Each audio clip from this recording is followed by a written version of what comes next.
FM. I'm actually quite elated today. Yes, I'm quite elated today. VOP is 4 years old, so thank you for all of you who has always been part of the family from the onset. We love you. We appreciate you. We thank you, and we love you because you have been part of the process to supposedly create a Nigeria that works for all. Your voice resonates. Your voice is being amplified on this platform, and they listen to you. Most times, you guys think they don't listen. They do listen to you. So we want to say we appreciate you, whereby you're helping to give us that prospect. We're rendering the voice, and you're helping to amplify these issues, and hopefully, collectively, we'll make Nigeria work. My name is Esther Wachku. Welcome to the Evening Rush, where we get to talk about topical issues across Nigeria's socio-economic and political landscape.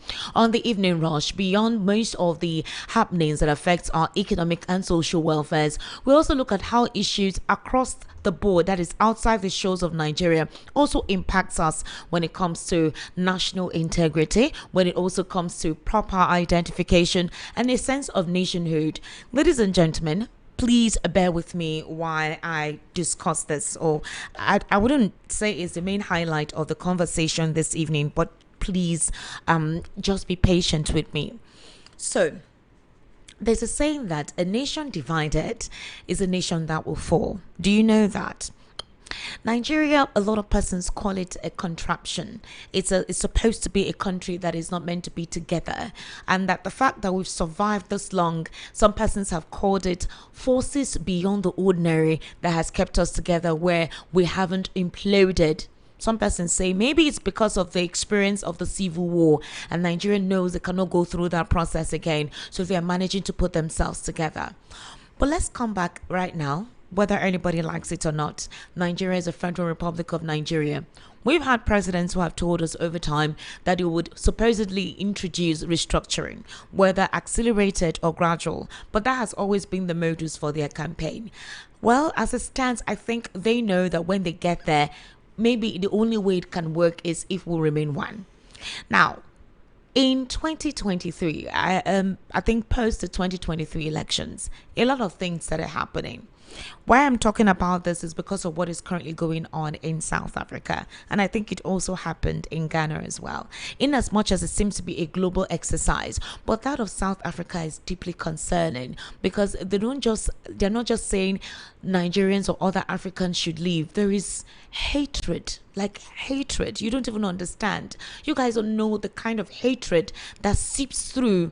We're seeing videos of Nigerians, undocumented migrants in South Africa. The problem a lot of them complained is that the immigration office works very slow and they're very poor. So sometimes if you use your valid legal documents to get in there, and maybe it's about to expire and you want to go to the immigration office, it takes a long time. And by the time you're called in and they see your papers are expired, I heard that they would detain you sometimes for 4 months before the processes. So some of them, already knowing this, decide to live in the shadows, see how they can continue to hide themselves and grow their families. And then a lot of these African migrants, we are very ingenious people. We know how to supposedly exist.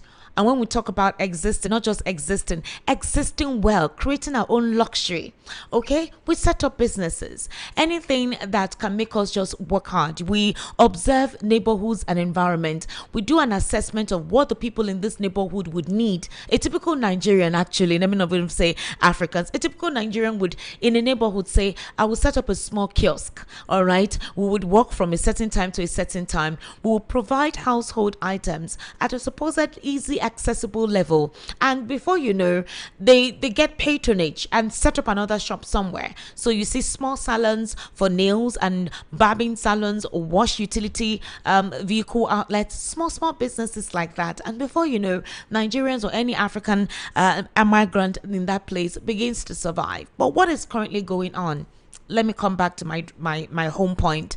Post the 2023 elections, we started seeing conversations in Nigeria here that was deeply polarizing. Now, a lot of Nigerians understood it was politics, but it started getting worse.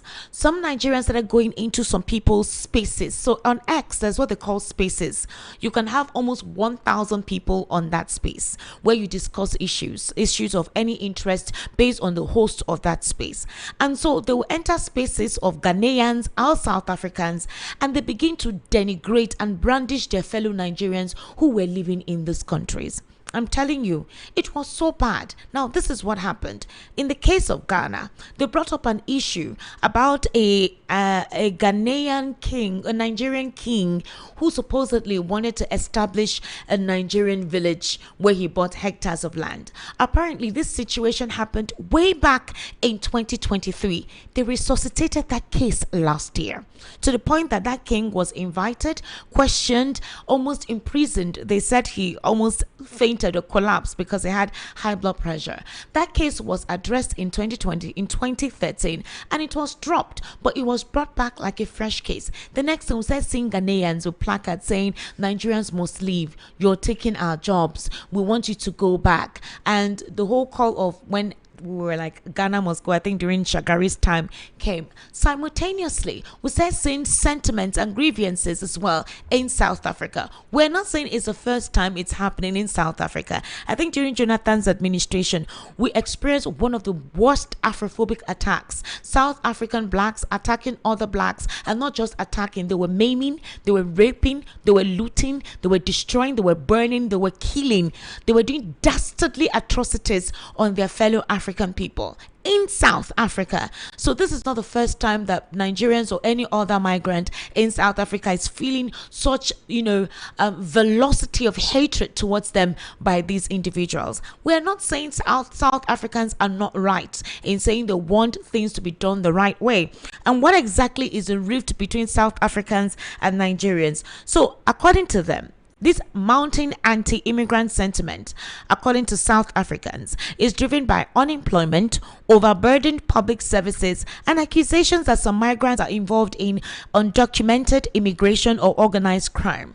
And the hostility has resulted in protests, looting, safety fears, obviously prompting a lot of African nations to see how they can evacuate their people back to their home countries. A lot of Nigerians supposedly went to South Africa when they were very little, and all they have known there is their home. Now, back to the conversation. So when this particular situation occurred, the South African sentiment came up. The South Africans, they're complaining that most of the criminal activities in South Africa were done by Nigerians. They said the Nigerians were taking their women, were using their women as cover to supposedly attain some sense of permanent residence there. This sentiment started off in social media, but people did not even understand the danger they were setting in.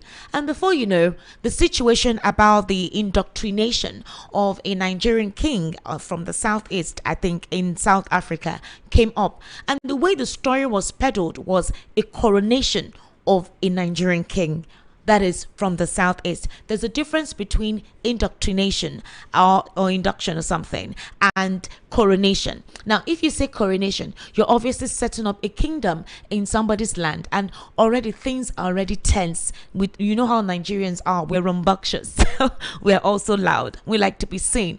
But the whole thing seemed to have either been misrepresented or misconstrued, and it was accelerated on social media. The next thing, protests. Nigerians must leave. You guys are marrying our women. You're getting involved in this and all forms of stuff. We thought it was going to be something small. Meanwhile, back home, this thing was politicized and ethnicized, and certain ethnic groups were jubilating that yes, this is it. Maybe they thought it was something that was just going to affect a particular region. Things got worse, and before you know, there was a protest. The Nigerian government had to investigate what was happening to quell the situation. We thought things were okay until what has become what is happening now. We are now seeing a situation where those that instigated this thing, forgetting that these guys already had a tensed atmosphere, forgetting that anything that happens will affect everybody. Now they are all quiet. They can't talk because the Nigerians who are being evacuated are not just from one tribe or one ethnic group. They're from different tribes and different ethnic groups. And now They have to defend themselves. So what am I trying to say? We're at a crossroad in this country, and it's very important that at this point in time we are able to differentiate the polarization being done by the political elements and the fact that we only have ourselves. We're the only ones that can protect ourselves. A lot of Nigerians say it's time for us to go our separate ways, and it's time for us to introduce restructuring or regionalization. I'm going to be speaking with a barrister, Fred Nzako. He's going to tell us what is the process that needs to be applied if Nigerians want to go their separate ways, in terms of either by region or by referendum. What does it entail? Because if that is going to work, it has to be all Nigerians, not just a segment. If a segment is doing that and the political elites are meant to push that and not pushing it, it wouldn't work. And before you know, you'll be called a terrorist, or you're acting as a state within a state unauthorized, and the military might will heavily be used against you. We want to understand precisely how that works, and if indeed Nigerians are ready for that. If they're not ready, then why can't we sustain a sense of nationhood and protect ourselves now that we have insecurity currently bedeviling us? Also, the political season is already very close, and a lot of issues are being highlighted in the polity. Mr. Akpabio, the Senate president, said, "We did not promise you miracles or magic. We did not tell you we're going to do anything beyond the ordinary. What we did tell you was that we were going to introduce measures that are considered structural, calculated, and deliberate progress." And according to Godswill Akpabio, that's basically what they are doing. It's a gradual process, and they intend to continue in the next electoral cycle, meaning Nigerians should trust them in ensuring they enact that process. Let's take a listen to Godswill Akpabio again in that particular statement that he made. Into office, I'm now speaking the voice of the president. When we came into office, we did not promise you miracles that would appear from thin air. We promised you structural, calculated, and deliberate progress. We promised a renewed hope agenda that will touch the lives of every Nigerian citizen, not just in economic statistics, but in the reality of their daily struggles. Today we are here witnessing that hope made tangible in concrete and asphalt by the FCT administration. All right, that was Godswill Akpabio there. I spoke with Mr. Elvis this evening during the World News, and he corroborated by saying that yes, it's true. They didn't promise magic. They didn't say they were going to do anything beyond the fact that these are the areas we're going to actually work on, and that the president said, "It is my turn." He didn't say that I'm going to do this for you, but based on the essence of "it is my turn." So like I said, we'll speak on these issues. They're very important to be highlighted. We need to have these conversations because Nigeria needs to understand that they only have themselves and no other person. And what is the common enemy bedeviling us? Right now, insecurity and economic hardship. How do we fight it together? How do we work on it together? It's a very big question, but we need to talk about it. Trump is not going to aid you. I mean, we heard recently by security expert Ladi Thompson telling us precisely that 150 million naira was given to Trump by the Nigerian government to stop him from intervening in Nigeria, supposedly about the whole Christian genocide situation. And that is away from the $90 million by a supposed firm to lobby the United States of America. So I am telling you that the political class, at some point in time, you may think they represent your interest, but in reality, that's not the case. My analyst this evening is Mr. Awa Omiko, and I'll be calling Barrister Fred Nzako very shortly as well. Mr. Awa, good evening. How are you? Fine. Good evening. I'm happy that you're here with us. Thank you. VOP is 4 years old, and it's our anniversary. Congratulations. Thank you very much, sir. Yes, to all of us. To all of us. Thank you, Mr. Awa. Okay, now here is the situation, Mr. Awa. I know I call you historian because I bring you here to provide a historical perspective to the current issues plaguing us. Every sector of Nigeria is plagued, and you would wonder, for a country that is rich with vast resources that other nations envy, you know, in one particular parameter or perimeter, we have oil, we have uranium, we have gold, we have copper, we have coal, we have iron ore.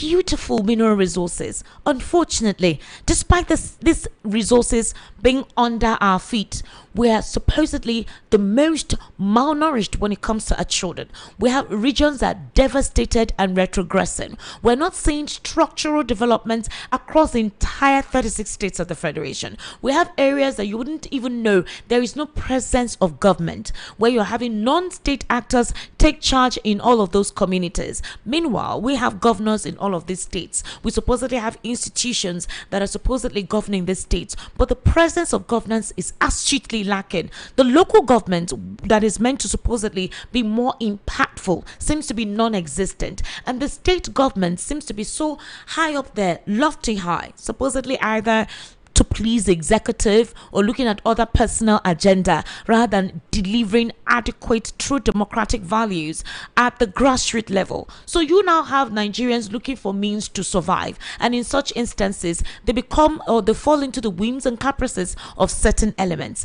The huge elephant that Nigerians are facing at this moment is insecurity. For them, they don't mind not eating. They want to be able to sleep and wake up. They want to be able to travel from one vicinity or location to another. But we're not having a government that assures that this can take place. And to withstand all of this, we now have a hard economy.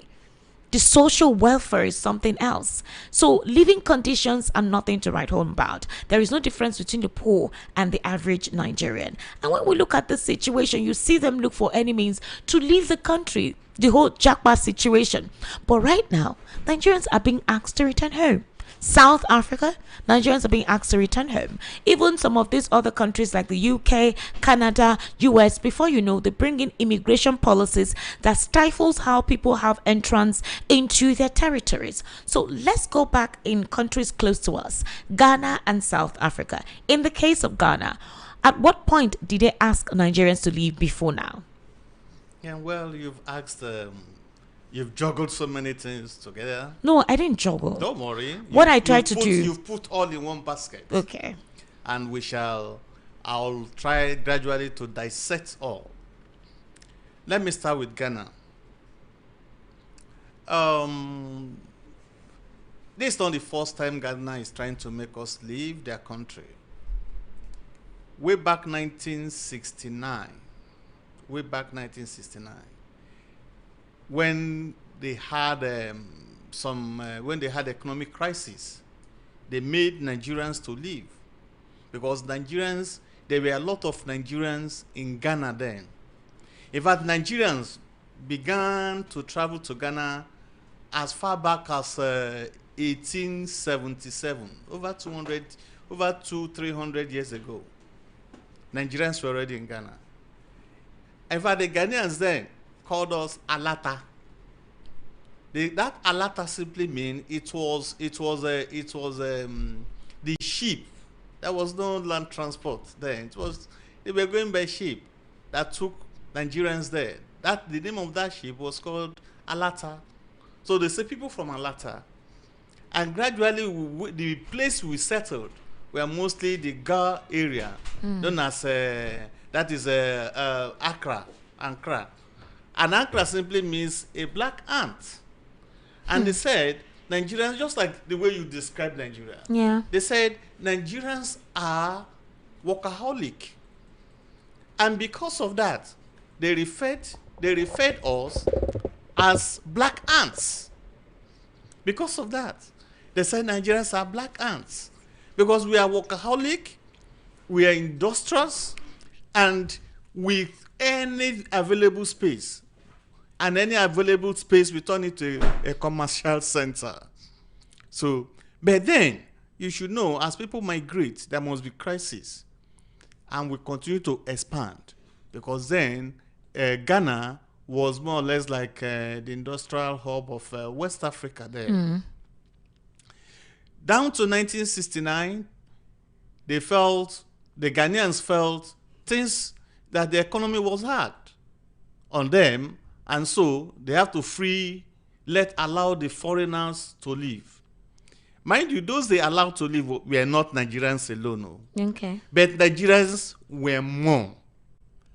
But they did it in such a abysmal way that They even forced you, even once the announcement was made, they don't want to know where you are. It was more or less like a fire brigade approach, to the extent that some Nigerians sold their property at a giveaway price. Some even didn't even come home with much. They were rushed down, all an attempt to leave Ghana. They came back to Nigeria in peace. They sold their things in a way in amounts they never expected. And that was it then. And if you can use that means, if you calculate that means, you see that countries have begun to use it as an economic weapon to easing their own plight. And equally Nigeria, during the tenure of Shehu Shagari, actually applied the same measures to say foreigners should leave. But we weren't particular about Ghanaians. We only said, the government only said foreigners should leave. And foreigners should leave included other West African countries that were not legally into the country. And that was just that. So we did not use it. We use it as an economic weapon to reduce crime during the time of Shehu Shagari, and to reduce the economic burden. Because of then you see that almost all the jobs were taken over by Ghanaians. And just that was exactly what happened when Nigerians too were there. They were involved in teaching. They were involved in so many things. And then the naira, 1 naira was equivalent to 30 cedis. So you can see that when a Ghanaian comes here and make 5 naira, it was equal to 60 or 40 cedis in their country. And a job, I'm just giving you a graphic example. Yeah. A job a Nigerian ought to have taken for 45 or 30,000 naira, a Ghanaian will take it for 20 naira. So Nigerians felt bad and cried out. And just as it was, government had, and they left. And since then, it has always been one altercation or the other until what is happening now.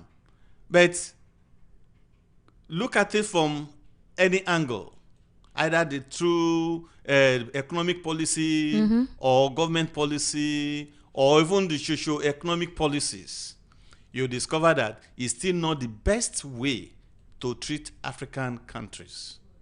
Because we are all fighting for the elevation of Africa and to make Africa better.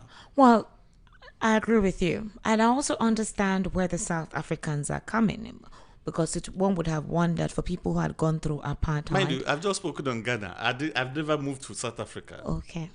Now, you ended like you had ended your talk. Okay. I just stopped that of Africa, of Ghana.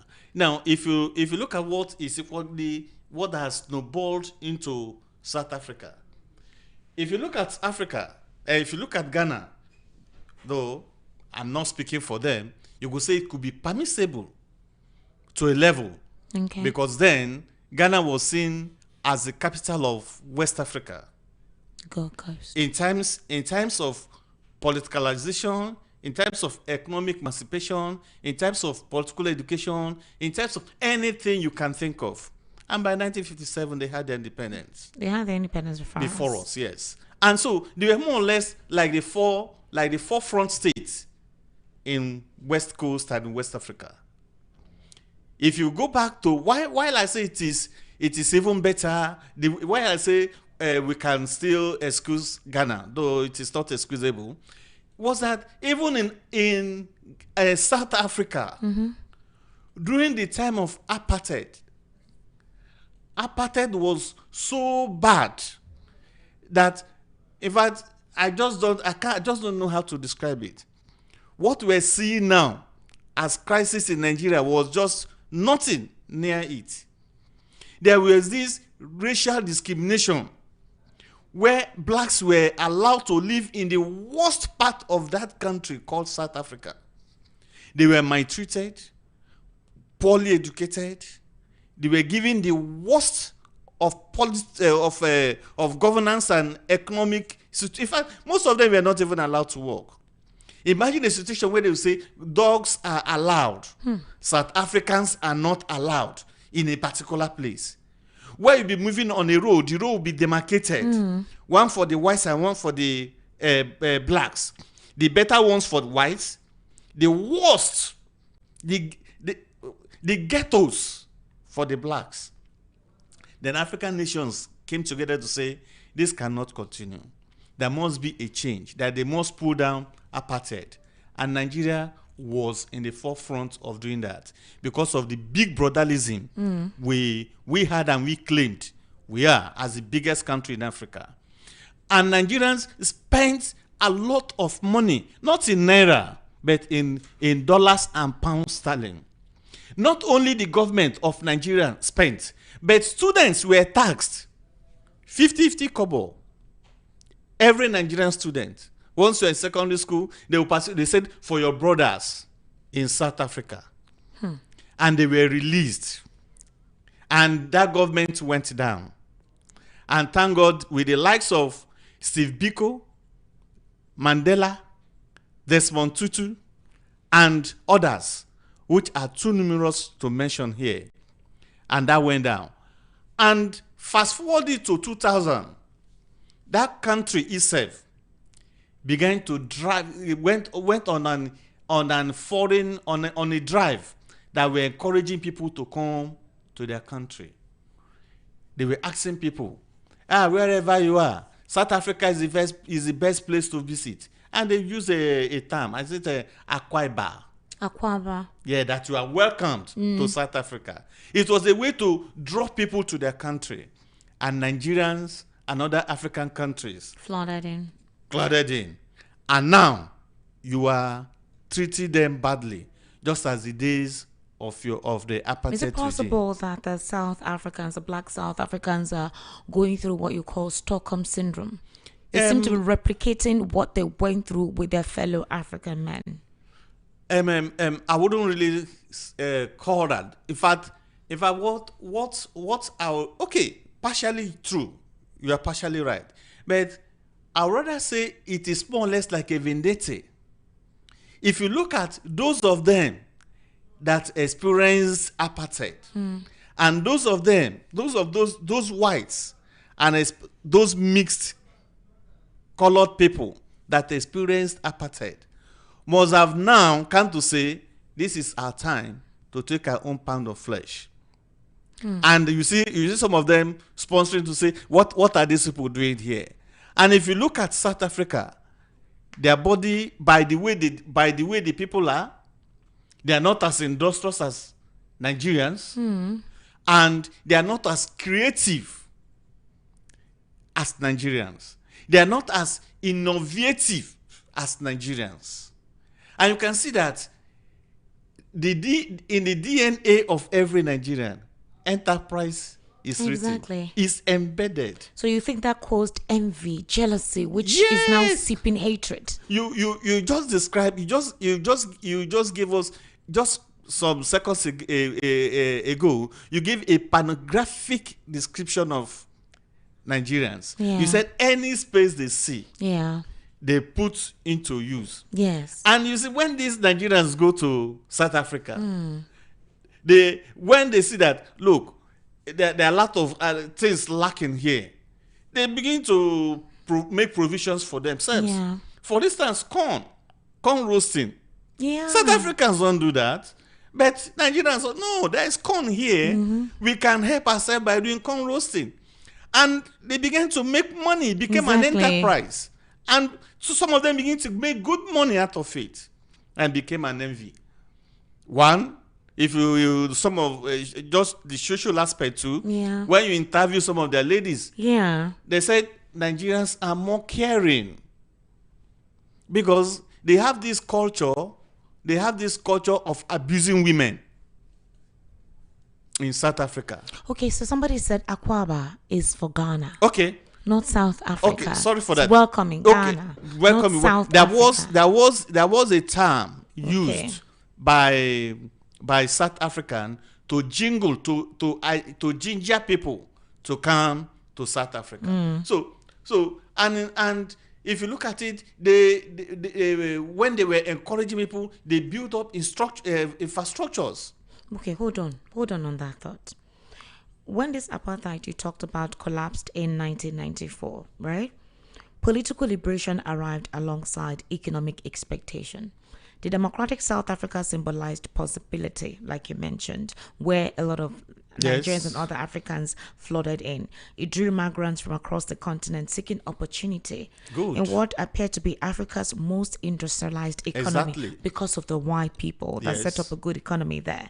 But the complaint was that liberation was distributed unevenly Good. in the aspect of the fact that political citizenship expanded, very true, but economic transformation lagged. not.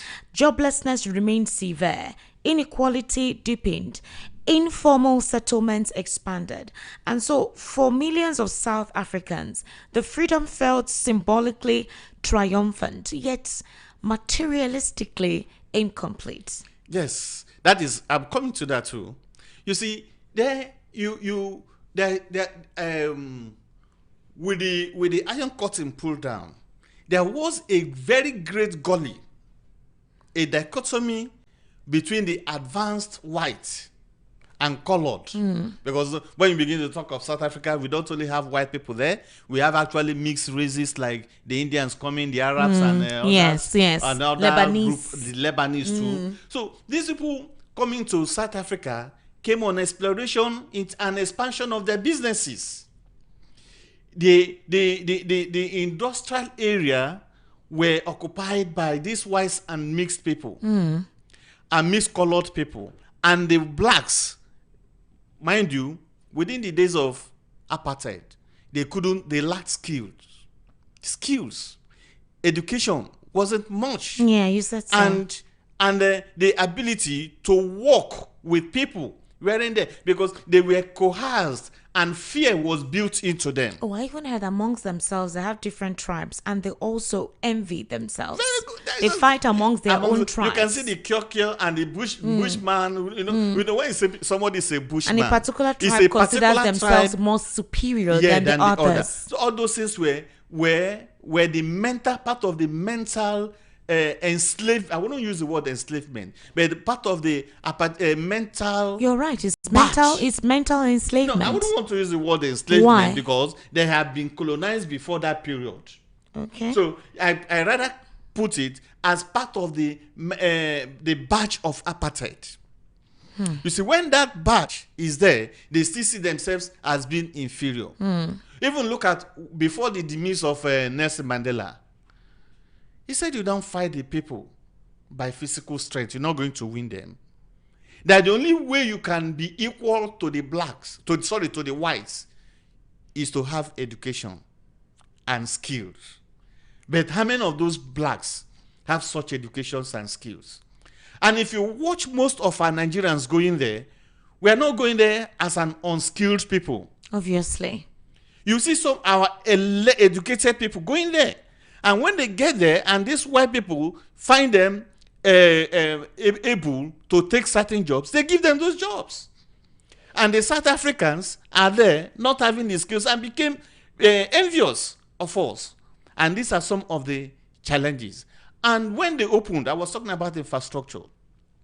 And when they opened, when the Iron Curtain fell, they opened their country for people to come in. In fact, all walks of, let me just say, all across the globe, Yeah. to come to South Africa. Because then they were looking for what? Skilled people. And they were looking for those, they just want to make the world feel Yeah. that they are now friendly and friendlier and that the days of apartheid is gone. They began to build infrastructures, began to build structures, and began to make sure that the government embraced more blacks, But were we able to fill the gap they gave us? The answer remains capital no. When Mr. I mean Awa, we, I mean blacks. according to XenoWatch data, between 1994 and 2024, South Africa has recorded 1,089 incidents of xenophobic violence. I don't know if you have seen the way they kill their fellow African Yes. people. The recent situation, they gave Nigerians June 24 to leave the country. Before then, they've been looting a lot of shops. I'm particular about Nigerians because, like I said, it feels like Nigerians show other people love Yes. than they show themselves. And then Nigerians show love to themselves outside the country than when they're within the shores of Nigeria. It's ironical. I really don't understand. They understand that togetherness when they're outside is better. They protect themselves. Let me give you an instance. When my younger brother was relocating, I mean, there was a WhatsApp group created. They were like, okay, fine. This is our community. Welcome. This is where you can buy your local food. This was after he got married. This is where you can buy your food. This is what you can do. And in that group, Nigerians from all different groups, ethnic groups, were there. The Yes. idea is as you're relocating, you're going to find yourself, and I'm not just referring to maybe UK. It's UK, I know, it's US, all over the Canada, world. Philadelphia, anywhere, even Antarctica. Yes. You know, there is a group there which tells you where you can get good accommodation depending on what you're going there to do. Yes. If it's a permanent stay, if as an immigrant, if it's a study visa, they tell you precisely how you can navigate the system. Even if you enter illegally, they will Even if you tell enter you. illegally, They will still they'll tell you how to navigate the migrate. system. Yes. Something they find difficult to do to themselves here. And that's Yes. what shocks me because I feel that the average Nigerian does not hate themselves. Yes. You know, alright. despite our differences in our ethnicities and religion. Yes. It's so sad, Mr. Awa, because it tells you how this mental enslavement by the political elites has eroded And our common further sense. divided. Do you understand what I'm saying? And that's why I'm having this conversation today, because when South Africa is doing what they're doing, you ask yourself what differentiates them from some Nigerians back home, where somebody would tell you, we don't want you in our state. Get out of here. We don't need you. We won't give you a job employment. Or they ask you before they give you a job, what region you're from? What state are you from? And it's wrong because we ought to have gone beyond that. Yes. And I asked a question one day. I say, if God forbid a war starts off here, do you have a private jet or a helicopter to jet out of this country when things are burning? No. No. You will suffer. You will die. It's the elites who would leave, like what happened in Nepal. So at the end of the day, is it not we that are meant to protect ourselves from these elements who seem to want to favor by dividing, and rather than focusing on their responsibility of delivering good governance? You see that there's what you just said. What you said earlier on, when you said Nigerians more united outside than than within. Will it surprise you that in some states, I've said it here once, in some states we still have casual workers in government offices. You are a casual worker, you remain a casual worker because you are not an indigene of that state. And that is common in the northern states. I think I'll still give Lagos State and maybe Ekiti State and some good marks. They're able to absorb non-indigene into their civil service. Yes. Very true. So that casualization and every other thing, it cuts across. I may be a casual worker in that state for as long as you stay. And once they get a replacement, they take you off. So the difference is that you are in your country being treated like a foreigner. While it becomes more painful when even an outsider treats you like that, and to the point of death, they don't want to know. Since you are from Nigeria, go home and take good care of your country. And when you even come to this country, you are treated the same way. So it becomes very, very bad. I was saying something when I mentioned the women of South Africans. They believe Nigerians take care of them better than their fellow Africans. Sorry, than their fellow South Africans. Do you know why? they have the culture of beating their women. The way they handle their women is so appalling to the point that UN, United Nations, have to even set up a committee to look into that and to do what is known as sex education and reorientation. For the men there. For the men. They do what is known as sex punishment. Jesus. Where a lady could offend, maybe cut a word or other, and you could see the father hiring men to bounce on that lady as a form of punishment. They do it. It's part of their culture. Jesus. And some women will not come out. Only very few of them will come out to denounce this. Some will come and when they see a Nigerian holding them tightly and treating them better, it may be physical and otherwise, holding them tightly and treating them better, they feel much more at home. And some of these South Africans felt it is a form of Nigerians intervening their culture and eroding that culture. And that is not what they want. So there could be so many other, apart from socioeconomical problems attached to it, political problems, and envy, jealousy. And all this put together made them to say Nigerians must go. Because they fail to forget that we were more or less a frontline state when they were suffering, when they were bleeding. When South Africans couldn't bleed, Nigerians were paying, sponsoring them, giving them scholarship, even brought them to Nigeria here to be educated by our federal government in our universities for free.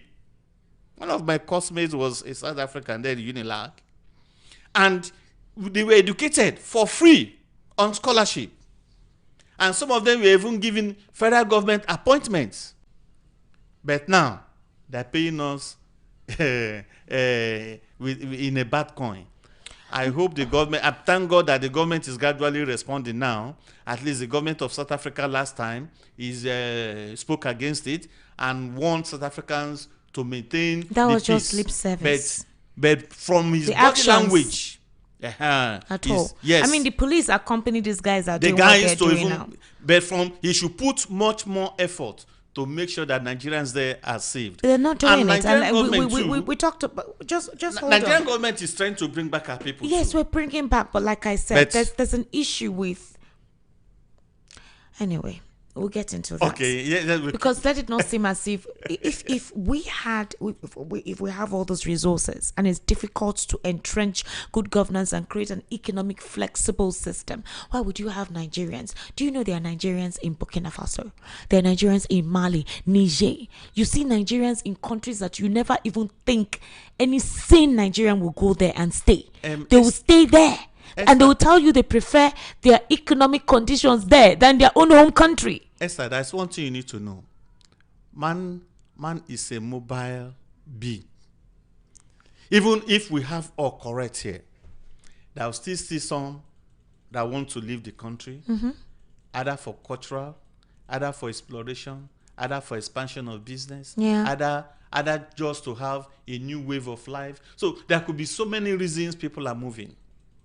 Some people are not just moving for economic reasons. Some even I'm not Most ruling that Nigerians out. I'm are. not ruling that out. Some are even moving out for religious reasons. Very true. Do you know So, that?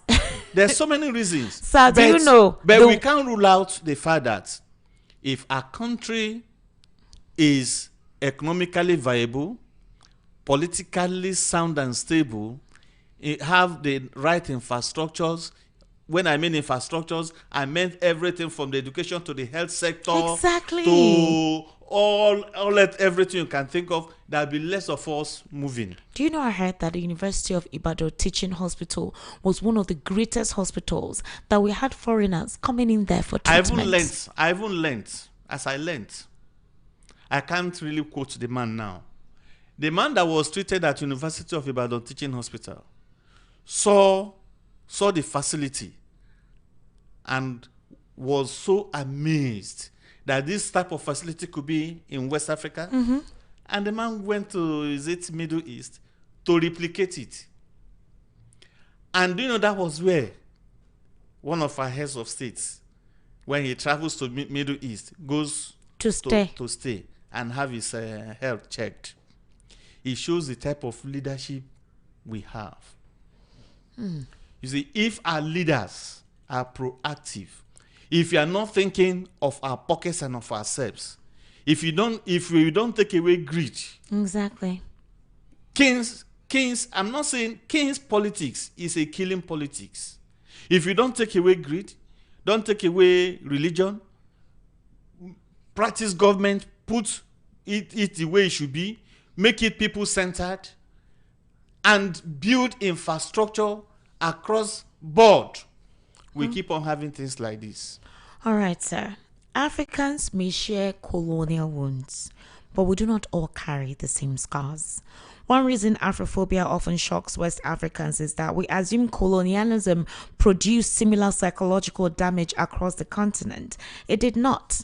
West Africa largely endured extractive colonialism. Colonial governments exploited resources, imposed administration, and subordinated populations. But the average Nigerian, though oppressed, was rarely transformed into a permanent stranger on ancestral soil. Nigerians know how to modify, regenerate, become part of any system they find themselves. And I think they're the only ones with such a gene. Well, I still disagree. You still disagree? I disagree. We'll take a very short break. When we return, we'll be speaking with Barrister Fred Nzakor. Okay. The reason why I'm calling Barrister Fred is if Nigerians are saying we can't stay in this contraption, as they call it, anymore, we need to find our way. What's the legal process of doing that? If you're saying we should go at different regions, we should separate, we should come back to the negotiation table, what is the official process of doing that without bloodshed, without devolving into a civil war? Because that's what everybody seems to be saying. And the reasons they are saying it. Exactly. We'll take a very short break and we'll be right back.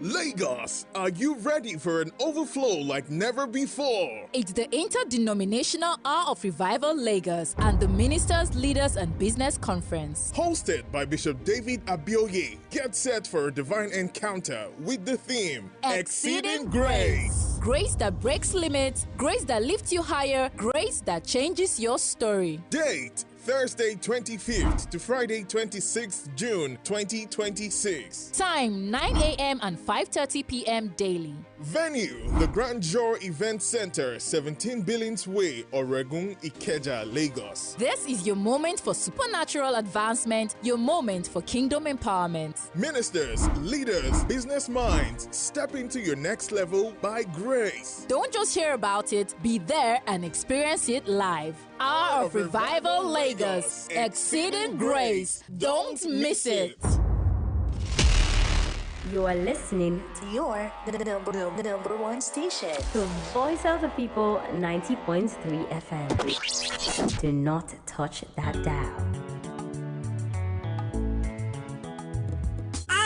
House dey dark and NEPA bill dey choke. E dey worry you as e dey affect your business. So no turn don come. Imagine say you wake up for morning, light no shake, fridge don block, business no get wahala, everything dey okay. No be dream o. With Yohaku, na you dey control your light. Yohaku dey sell gas cooker, freezer, fridge, and dem go furnish you with modern kitchen o. Whether na inverter, batteries, panels, smart street lights, be na solar AC system wey you wan use for house, business, abi for industrial work, Yohaku stand chim to help you. Bye to NEPA bill o. No wait till transformer go spoil again o. Oh yeah, run call Yohaku for 070-121-30260 or 080-324-82573, or you fit to call 080-669-60066. For Lagos, we dey for shop F1179 Line, Industrial Section, Ojo Alaba International Market, or Shop G6, Electronic Section, Alaba International Market, Headline, Ute Ubochi Plaza, Abuja Office na Corporate 13, Dubai International Market, back of Games Village, Karo District for Abuja. For Port Harcourt, we're there for number 51, Oporo Road, Eziowa Elite Trade Center for River State. Yohako website na www.yohacoproducts.com. Online store na www.yohacostore.com. Yohako, from sun to earth, we dey make your mind dey cool. Tunes to the city's #1 super dial. Voice of the People, 90.3 FM, Lagos. We are choosing for God's glory. We are heavenly candidate. We are chosen by Master Jesus. We are the choice of God. The Lost Chosen Charismatic Revival Ministry specially invites you to the Miracle Crusade titled "And the Enemy Submitted." And the Enemy Submitted. Ministering Pastor Lazarus Smoker, founder and general overseer. Whatever the enemy or the problem you have, that problem has a name. That problem must submit. Coming up live on Saturday the 27th and Sunday the 20th of June 2026 by 8 a.m. each day at the Chosen Revival Ground along the Shoulder Papa Expressway, Jesha, Lagos, Nigeria. The Lord is said to execute the submission of all your enemies in marriage, health, business, academics, social and spiritual life. And the enemy submitted. Come and be blessed. Jesus is Lord.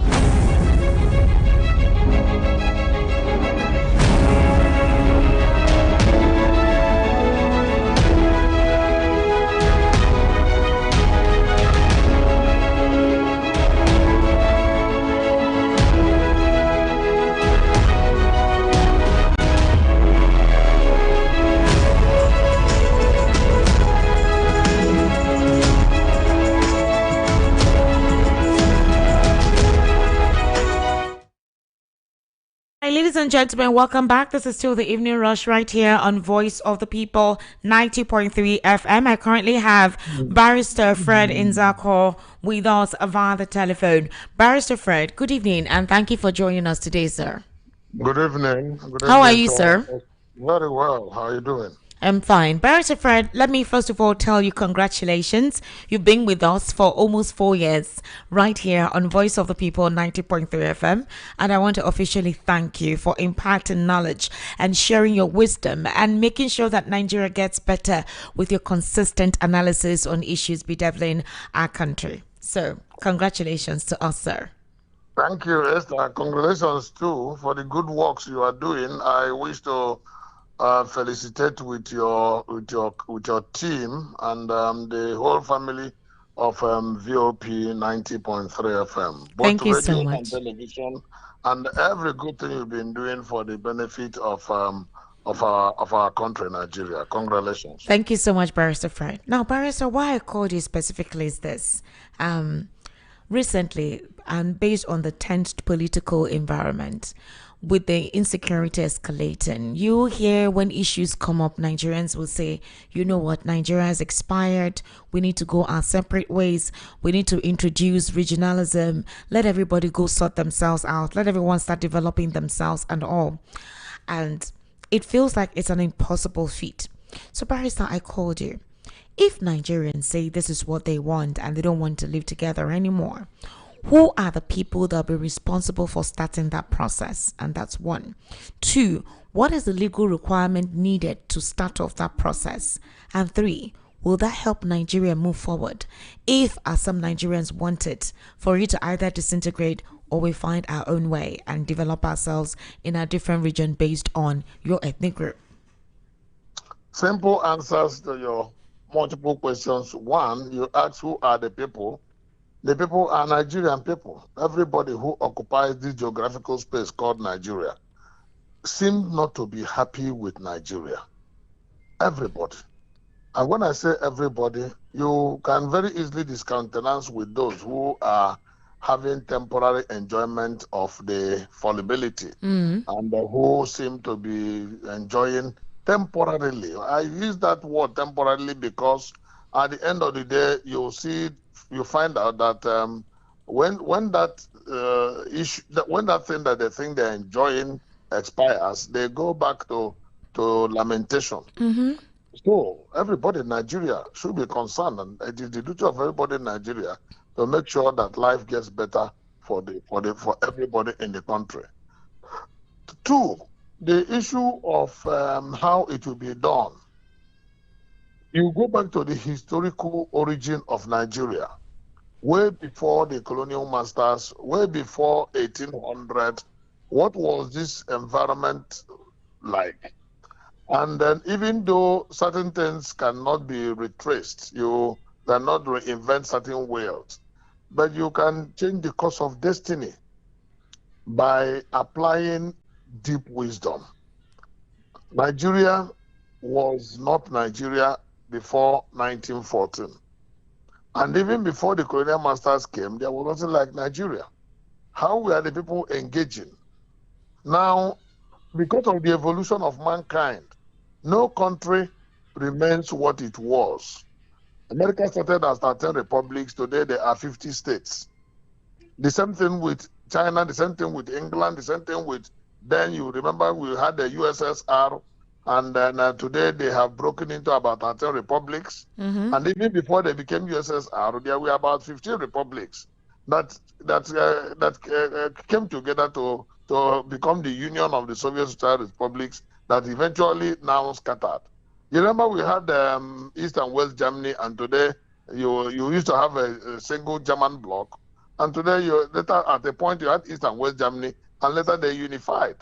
The same thing with Korea, North and South. The same thing with Malaysia and Singapore. So the same thing with Pakistan and India.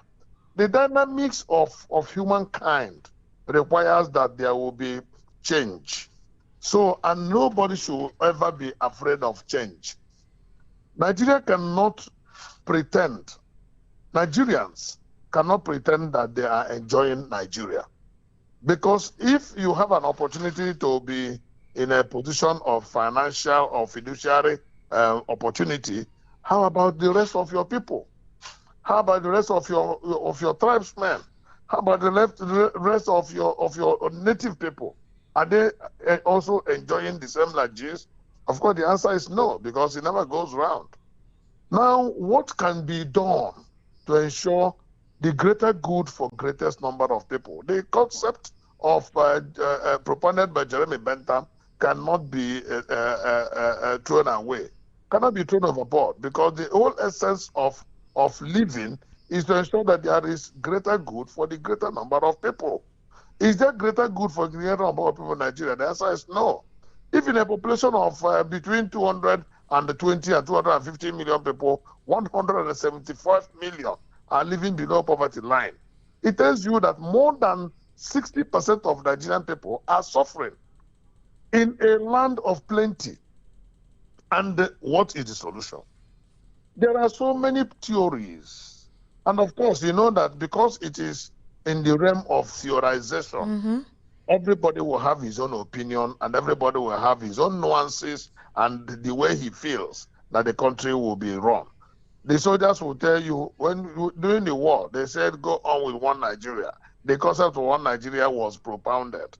And today, even those who were crying, go on with one Nigeria, today are so disillusioned with the so-called one Nigeria. Every part of the country seems to be shouting marginalization. Every part. Even those who are in power today will tell you that they were marginalized yesterday, and there's prospect that they will be marginalized tomorrow. So if every party is shouting marginalization, what is the best way forward? Esther, we have sat down as a think tank to look critically into Nigeria.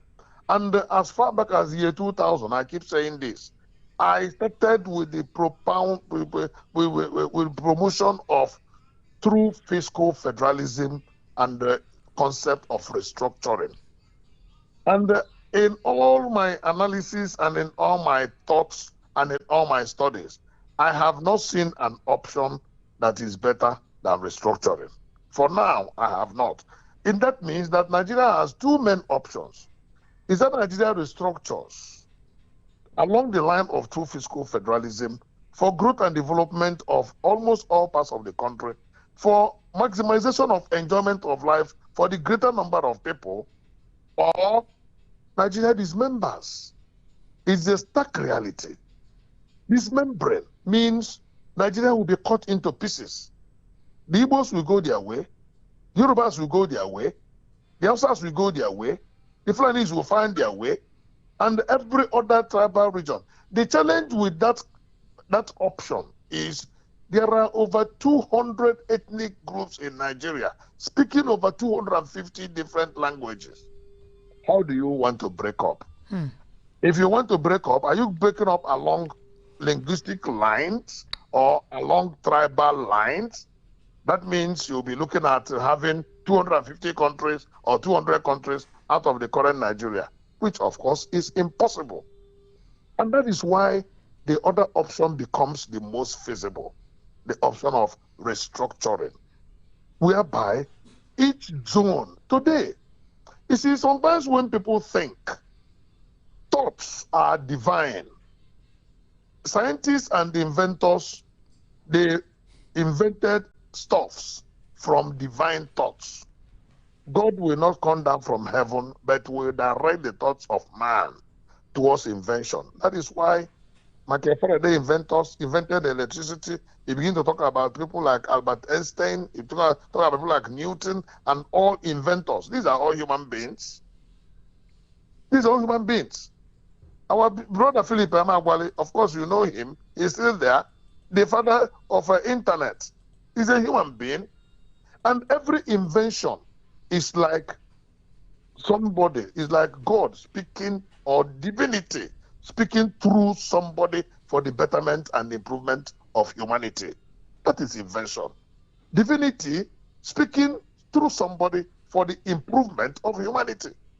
And when you talk about even socio-political strengthening up of things in a country that is warped and confused, it will still come in form of divinity speaking through human beings.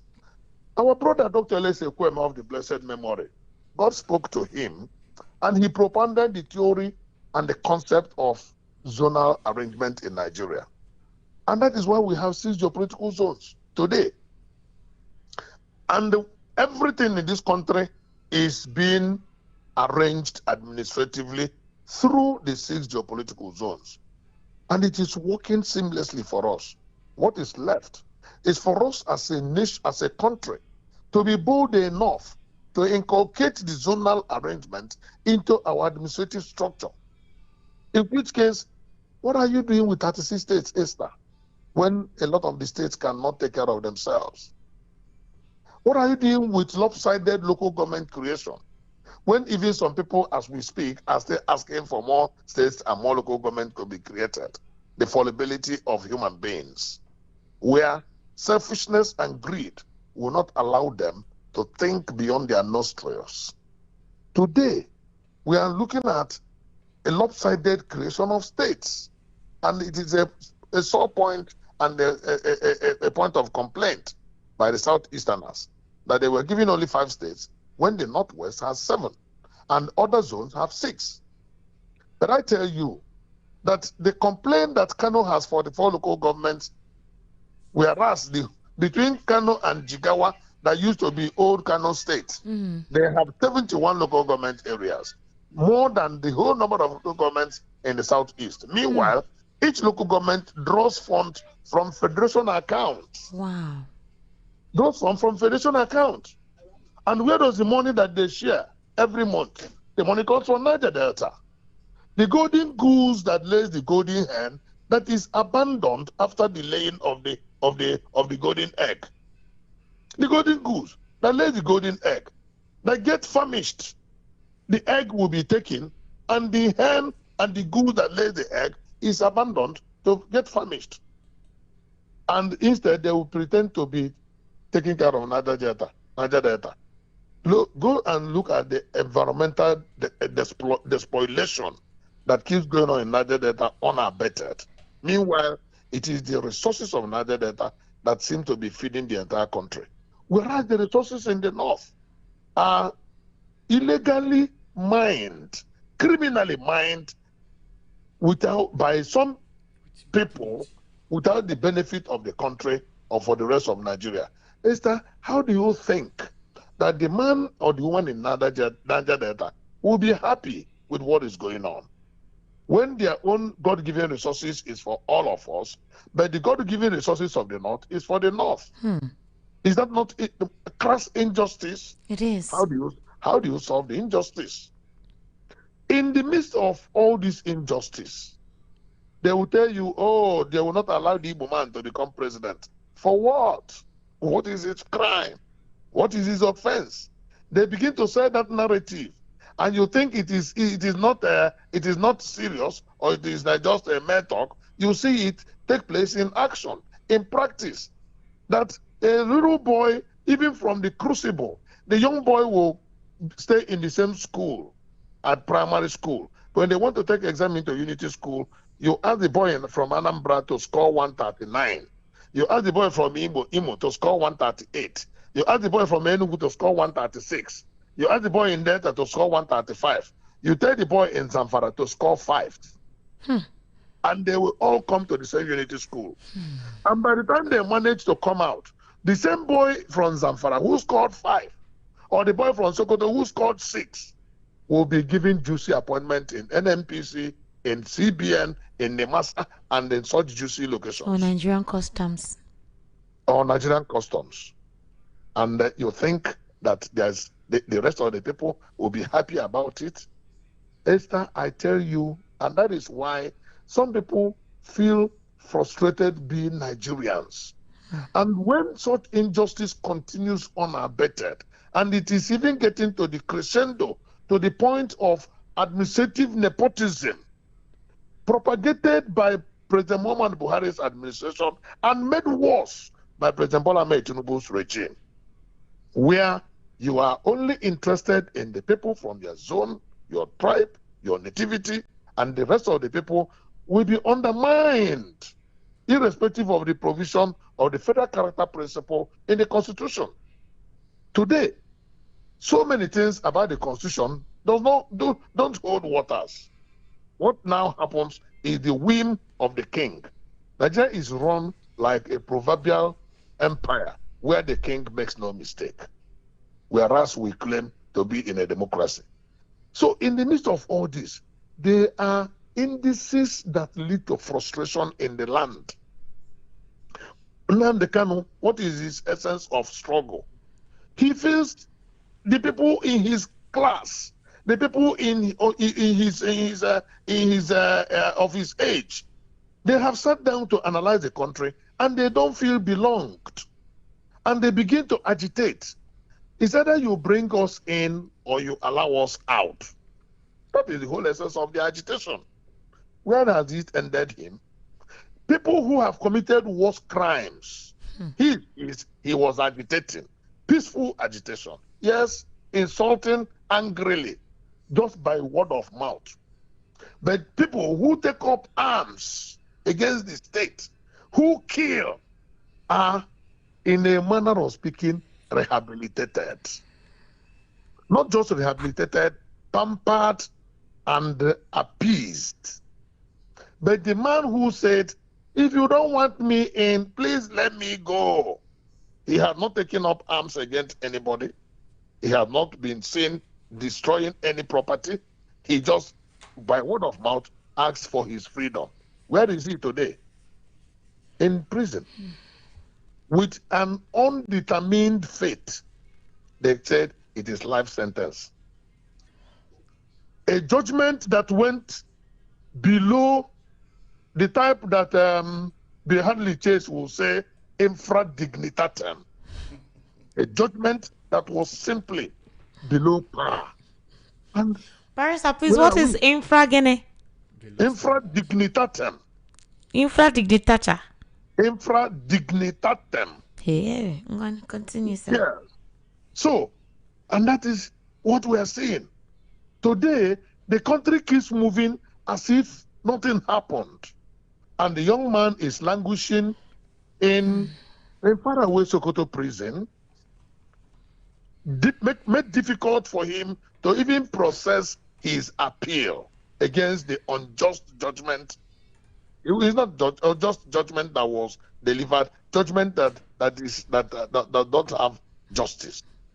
He's not unable to even process his appeal because he's thrown very far from his lawyers and from even the environment where he could process his appeal. Meanwhile, we have a gulag in Abuja.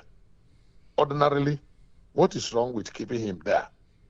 So, when you now sit down to look at the level of injustice in Nigeria, and that is why so many people, when they feel so frustrated, they run away from the environment. Because Nigerian environment will either break somebody or make the person almost look like as if the person is becoming mentally deranged. Because so many things happening around you will be unexplainable, inexcusable, and you cannot understand whether we are part of humanity.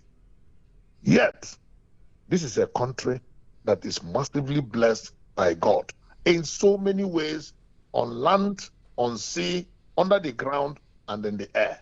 Everywhere around us is blessing. So, the simple question is, what do we do going forward? Exactly. Do we dismember in fragments? The former Yugoslavia dismembered in fragments. Today, 6 nations came out of the old Yugoslavia. 6 nations. And Southeast alone is bigger than so many countries in Europe. Southwest is bigger than so many countries in Europe. And every zone in Nigeria is equally the same. But if we are afraid of dismembering, which of course some protagonists will say that is the best, some antagonists will say no, that even when you dismember, you continue to dismember. Just like the catalyst that continues to break, that until it gets to the atom and gets to the level of atomic level, because it continues to break. When you break the bigger one, you just like a big rock, you continue to chip it down until you get granules of stone. But then that is the idea of the antagonist of freedom. Others will tell you no, allow a referendum so that people will on their own decide their fate, decide their future, decide their life. It is not far-fetched. In 1963, there was a referendum. 62. It was by public. So is it 63 or 62? 1960, was it 62? 62 or 63? There was a referendum that after which the old Midwestern region was called out from the old Western region. And Sadenis or Sadebe became the premier of Midwestern region. Part of old Western region and part of old Eastern region came in to become the Western region. I mean, to become the Midwestern region. It was by referendum. And that is the way to go in a civilized environment. Britain decided not to join the others in EU by referendum. In Spain, there was a referendum whether to allow Catalonia to be free or not. And there are similar cases of referendum practice or referendum process all around the world. In an environment where people find it difficult to unite and fuse into nationhood, because Nigeria is yet not a nation. Nigeria is not a nation. Nigeria is a country. Yes. And that is why it was aptly described as a geographical entity by the late sage, Chief Obafemi Awolowo, as a mere geographical entity, because he has looked deep into the crucible of Nigeria and found disunity working on all fours. And even as far back as then, you can imagine what is going on today. Today, there is no fear in anybody. There is no decorum in anybody. There is no respect of rule of law in anybody. Everybody is like a Hobbesian state of nature where might is right. When there's a channel in one of these cable television, Nat Geo Wild. Oh, yeah. When you go and watch it, it gives you a classical example of what Nigeria is like. It's a case of the lion hunting the antelope, the cheetah hunting the other animals, and just like that, everybody trying to hunt down the other. And that's one. There's no middle point of organization as a country.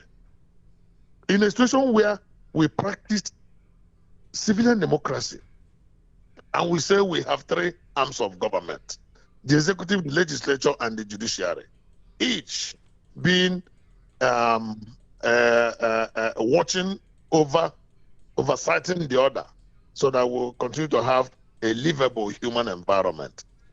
As we speak today, Esther, who is watching over each? Who is watching over the other? Everybody's eye is on money. Everybody. Money. It's only in this country that the expression that the money is the root of all evils. It has a very deep meaning. Everybody. Money. Nobody is interested in working for the good of the land. If you see people work, they work because money will come out of it. And that is why there are so many rich people, but there is very little philanthropy. Very little. It took Jimmy Carter from America to come and fight guinea worm, to eradicate guinea worm in Nigeria. It took Bill Gates from America to come and fight against polio. It took Rotary Club, established in the United States, to come and join hands and fight polio, mellitus. Out of all the multi-billionaires that fly private jets all around the place. Meanwhile, Nigeria is the country with the third largest number of private jets in the world. Nigeria is the country with the third largest number of private jets in the whole world. Oh, wow. Does it not beat your imagination? It is. Yet, where is the philanthropy? Because the level of wickedness in Nigeria is so high. At the state level, at the federal level, at local government level, at the individual level, the only common denominator in this country is money. At the end of the day, people grab what they don't need. Primitive acquisition of wealth. Somebody will take the whole money that belongs to the country or to the state. When he feels it is too much, he will run to another country to go and deposit it and waste it. A lot of them will go and keep money in Swiss bank, that when they die, there will be no trace. At least that of Abacha gave us an idea of the kind of wealth that was stolen from this country. Oh, Abacha is late, yes. How about the other leaders? Has anybody traced their own? Has anybody traced their own? Or you think that Abacha was alone in primitive acquisition of the country's wealth? Most other leaders are equally as guilty. But because they are lucky to be alive, they become untouchable. In a country where the laws, the strength of any law in any nation is the capacity to protect the weak. Any law that does not protect the weak is not doing well. And I can tell you that Nigerian laws are not doing well because the weak are not protected, the weak are not taken care of. They say the strength of a chain is the strength of its weakest link, not in Nigeria. So, to round up with your question, Esther, we have only two major options. Is either we dismember by referendum or we restructure. And the beauty of restructuring, which is my own paradigm and which is my own advocacy, is that it will allow that freedom that is needed, yet still keep us together as one entity. But in a loose federation where there will be understanding, where there will be healthy competition, and where there will be minimal jealousy and wickedness in the land. Today, it is like a rat race. Everybody is scrambling. The same way Europe scrambled for and partitioned Africa in 1885. That is where Nigerians are scrambling for Nigeria's wealth as we speak. And nobody thinks about the country. And that is why you have 250 million inhabitants of Nigeria with very few citizens of Nigeria. How do you How do you turn the people to be citizens? Barrister, thank you. Only restructuring anchored on true fiscal federalism will solve most of this mess. Barrister Fred Zako, thank you so much. I sincerely do appreciate all you breaking it down. Barrister is a teacher. See how he took his time to break things down, just like Mr. Awawiko. Barrister, God bless you. To have yourself a wonderful evening, sir. Thank you. All right. Ladies and gentlemen, it's time for us to get your reaction on the conversation today. You have a healthy breakdown from Mr. Awa Amiko, giving us a historical perspective of what's going on that we are experiencing, calling xenophobia, Afrophobia, and the phobias and like. And obviously, Barrister Fred Nzako telling us the path to go. If indeed Nigeria says, we know one do together again. He's giving you the safe options that wouldn't lead to bloodshed. But then at the same time, he says there's nothing really wrong in Nigeria. It's the kind of leadership that we've had that has supposedly given that frailty in our unity, created that frailty in our unity. The number to call is 080-3692-9933. 080-3692-9933. The WhatsApp number is 0817-1756-338. 0817-1756-338. That is a WhatsApp number. Hello, good evening. Hello, good evening, Esther. Welcome to our first call on the program today. What's your name? My name is Patrick. I'm calling from Okota. Patrick, welcome. Yes, I want to really appreciate the analysis that my brother has given this evening, and Zako, and I want to greet him and salute him for all that he has said. All right, sir. Exactly, he has just painted a picture, just like he told you, nature while, what do you call it in this recharge? Restructuring. Yes, so it's an animal kingdom, and that's what I want. That's my best standard anyway. And that is the likeness of what is happening in Nigeria today. It's very unfortunate that Nigeria does not exist in the minds of Nigerians, whereby whoever emerges as a leader, first of all, look at his own tribe first, for appointment, for consideration. Look at the picture he has painted. My son will go and write exam simply because from a particular part of the country, the one that has lower marks will now head the department and my son that has higher marks while they were writing exam. What kind of a situation is this? Nnamdi Kanu is languishing in jail, life imprisonment. Then the people who have killed are being rehabilitated, de-radicalized, and bring back into the society. We cannot continue like this. We need a referendum. The recommendation, I go with it completely, 100%.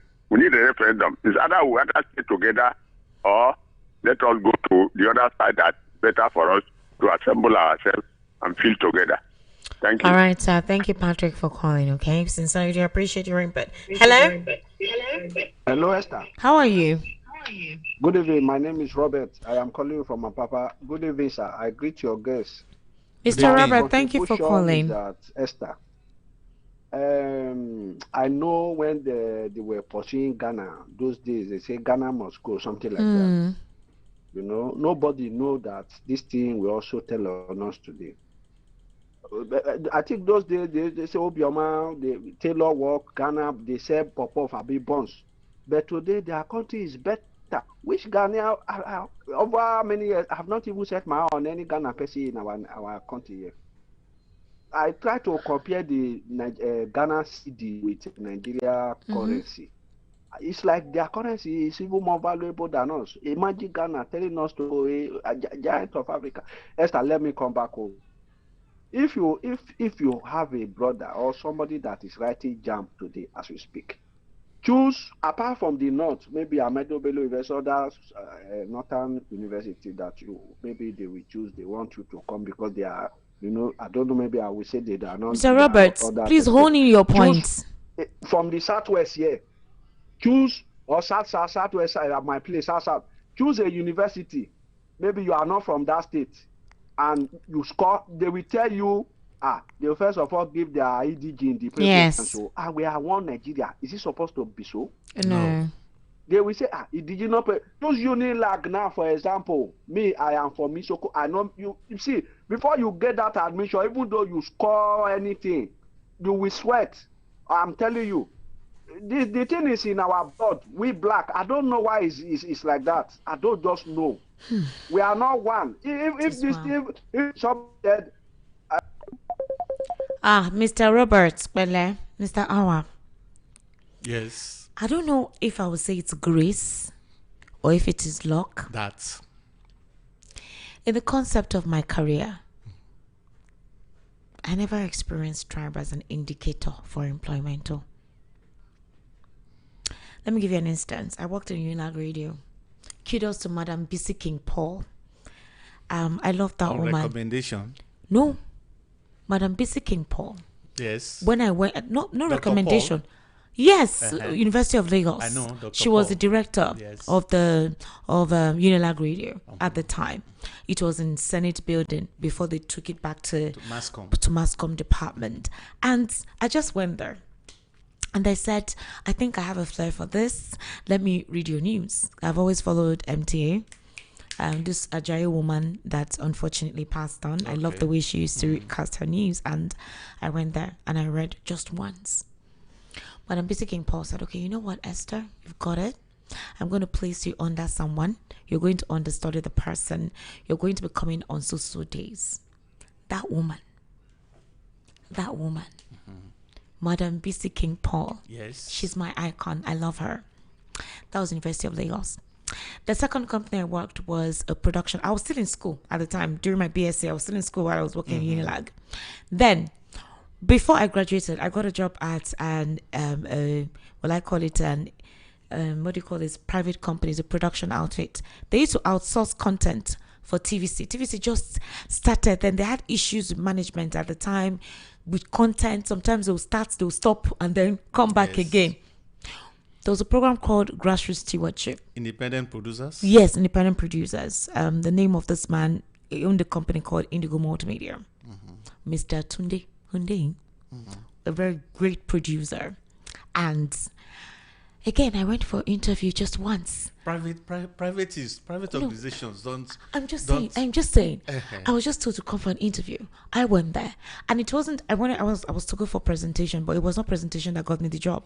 He told me write a report, and it was during Fashola's administration. That's why I said I love Fashola, and I wrote an essay on Fashola's administration, and I got the job. Esther. From there, I joined IFM. I'm just trying to tell you that all my journey, and I really don't know. It has always been about your capability, your competence, your ability to do well. Yes. I don't know how things devolve to this point.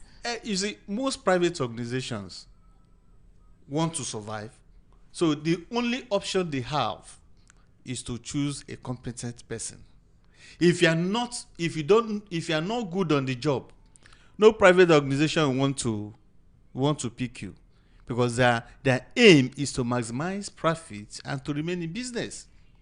But if you begin to talk of government, it's a no-go area. Fashola's government. I worked for Fashola. Fashola is fair. I've always said it, that when you begin to talk about having non-indigenous in Lagos State, Lagos State is doing well until the bad guys came in to start saying, go to your state. Do you see that?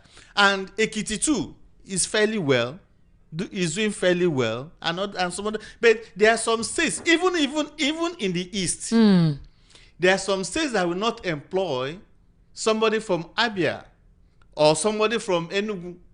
Enugu government may not employ someone from Imo or Abia or anyway. It is this system it is in our blood, and the issue of statism should even be wiped away. And that is what we've just been saying. Barrister just nailed the coffin with what we've just been saying, that until we practice true federalism, nothing is going to move ahead. And when you begin to talk of solving some of these problems, like Bishop Jasper told me in confidence, he said, look, our size at times is our problems. By the time we cut short, we begin to manage this problem at its microsystems. By the time you start managing these problems at its own microsystems, you'll be able to get a better grip of them than when you say the federal government is managing terrorism. Look at what is becoming. Exactly. But when you begin to manage it from your kitchen, you'll be able to handle it properly. And Akpabio is telling us that they didn't promise us miracles. Forget it. I think the man himself is that he's speaking from both sides of his mouth. Hello. Hello, good evening. Hello, can you hear me? Turn down the volume of your radio. Hello. Good evening. What's your name? Madam Esther, I cannot hear you. I can hear you. It's your device, I really missed you. I was so quite unfortunate that I cannot hear you. First of all, my name is Mano, and then I'm calling from Yanapaja. Welcome, sir. I want to especially thank you, analyst. I want to thank you. I want to thank VOP. I want to really appreciate you for keep updating us, in the latest news, things we should know, how we should, behave. And I want to say this, though you cannot hear me, but I believe it. I cannot hear you, but I believe you can hear me. The analyst there has said it all, and then the problem is this: in the midst of trying to get things right, it's always very disheartening when another set of people, group of people, come with another narrative, another ideology that is totally different from our point of view. Do you know that the way this barrister, all your analysts have spoken now, some people are still so conservative in their small room, trying to look at these people wasting their time in the studio. They are still so ignorant that as if all you have been saying is a joke, and they are less concerned, and they are so much believed in whatever they have believed. They don't want to unlearn, let alone to relearn, and to also move on. So these teachings, I just hope Nigerians can listen to this, and then so that we can get these things right. So thank you very much. Thank you, Madam Esther. You are doing well. I love you. Well done.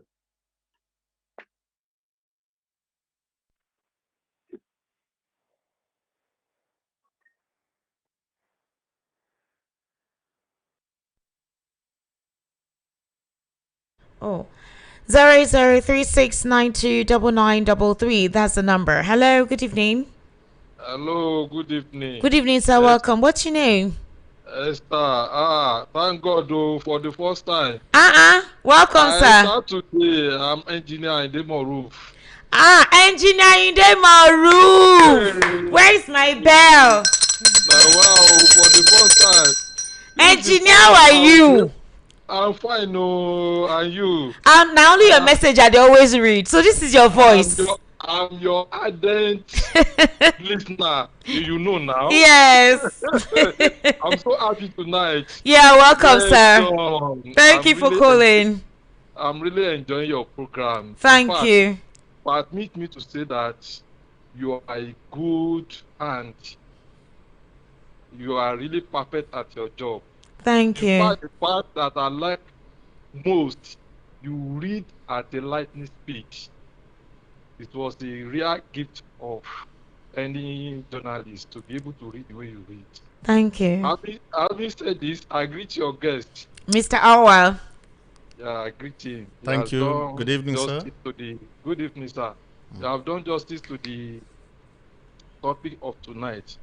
But permit me to say that talking about the attitude of Ghana to Ghanaians, to our people. Yeah. Some people don't know that, though your guest there has rightly said it, some people are still believing that it is what we did to Ghanaians in 1983 that they are paying us back up. It's not correct. Just as your guest said there, it was Ghanaians that first did it to us. So Nigeria, we are very accommodating, and just as many of your guests there have said, we are very accommodating to other African countries, and that is why it pains me what the South Africa they are doing to our nationals. Very true. And very, very ungrateful of them, because this is the South African blacks that we other African countries, particularly Nigerians. I remember when we were in secondary school, these people will come, they will come with one tin, tin, tin, They will come from higher institution to our secondary school. They will be asking us to contribute money for our brothers and fellows Africans in South Africa who are being, suffered from apartheid against humanity. And then they will write it in the front at the upper part of our blackboard that apartheid is a crime against humanity. So we really fight for them and we contribute to their liberation. So that in 1994, when they grant them liberation. Yes, liberation. We were all. It was around 12 noon. All the school in Nigeria closed down in celebration of their freedom. So such memories still used to be in my head. But hearing them doing this to us, I'm one of those that are seriously tongue lashing them on social media. It is very, very pathetic. And I used to say, is it these black African, South Africans that we liberated doing this to us? But, God in infinite mercy will be with our people and will liberate us from their, indignation. Very true. So then again, I want to, Lawyer Isako, in fact, he has said it all. He has said it all. The justice, class, humanity by our rulers against us is pathetic. And the injustice in this country, discrimination, by some tribes against the other tribes is pathetic. But the question I will have asked him is that now, since it's not in our constitution that there is a space for this referendum. Yes. How do we come about it? Because I heard that the only provision, and I think that's what has been making it to be difficult for us to decentralize. Since there is no clause for referendum. A referendum, how do we go about it? But he now suggested restructuring. That's what he said. He said restructuring for now is better. We can still remain together, but then, we're restructured. Every region is, you understand what I'm saying? That's what he suggested for now. That will be considered safer and better. And then even that restructuring, how do we go about it? Well, if you can look at by what profession? Okay. If you can look, because I remember as we read, what we practiced before is this regionalism. Yes. And it was then the most physical and concrete development that we have in niche regions that are still here. It is then we have it by our rulers then, by our premiers then, Western region premier, late Obafemi Awolowo, Eastern region, Northern region, late Dr. Asikwe. All right. Engineer Inde, we need to take other calls, okay? So, thank you for calling. So I will just, maybe Mr. Isaac, when he comes around. All right. How do we go about it? All right, very good question. Referendum provision in our constitution. All right. So thanks. I'm so happy I got across today. Engineer Inde, thank you so much. I'm happy to hear your voice as well. I'm happy to. All right. Good night, sir. You wanted to say something, sir? Yeah, the barrister actually suggested other things. Yes. He talked about the regionalism, which we've just been talking about, the six regions. Said we should actually implement it to its letters. Yeah. And that will actually help us to do justice to what we're talking about. Exactly. All right. Hello, Madam Noya. Good evening. How are you?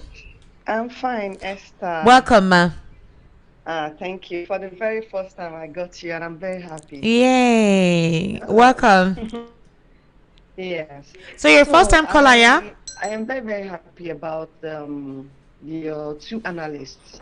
Okay. They nailed every point. And so what I want to key in with the barrister's suggestion. All right, Barrister Fried. Because Nigeria has also happened to me. That vision, I've witnessed it during the last election. All I was hearing, if you're from certain tribe, better not come out. And I was actually beaten.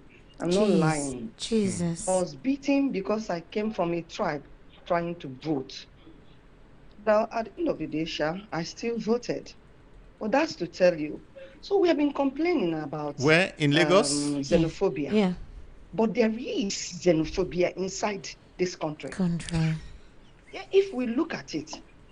So in diverse ways or in different dimensions, how can, like Barrister has said, how can you tell me that in the same country, God made us the same brain, the same IQ, but some people, you will tell some people, you will score like this before you get into the same place. Somebody that scored a lower grade will enter.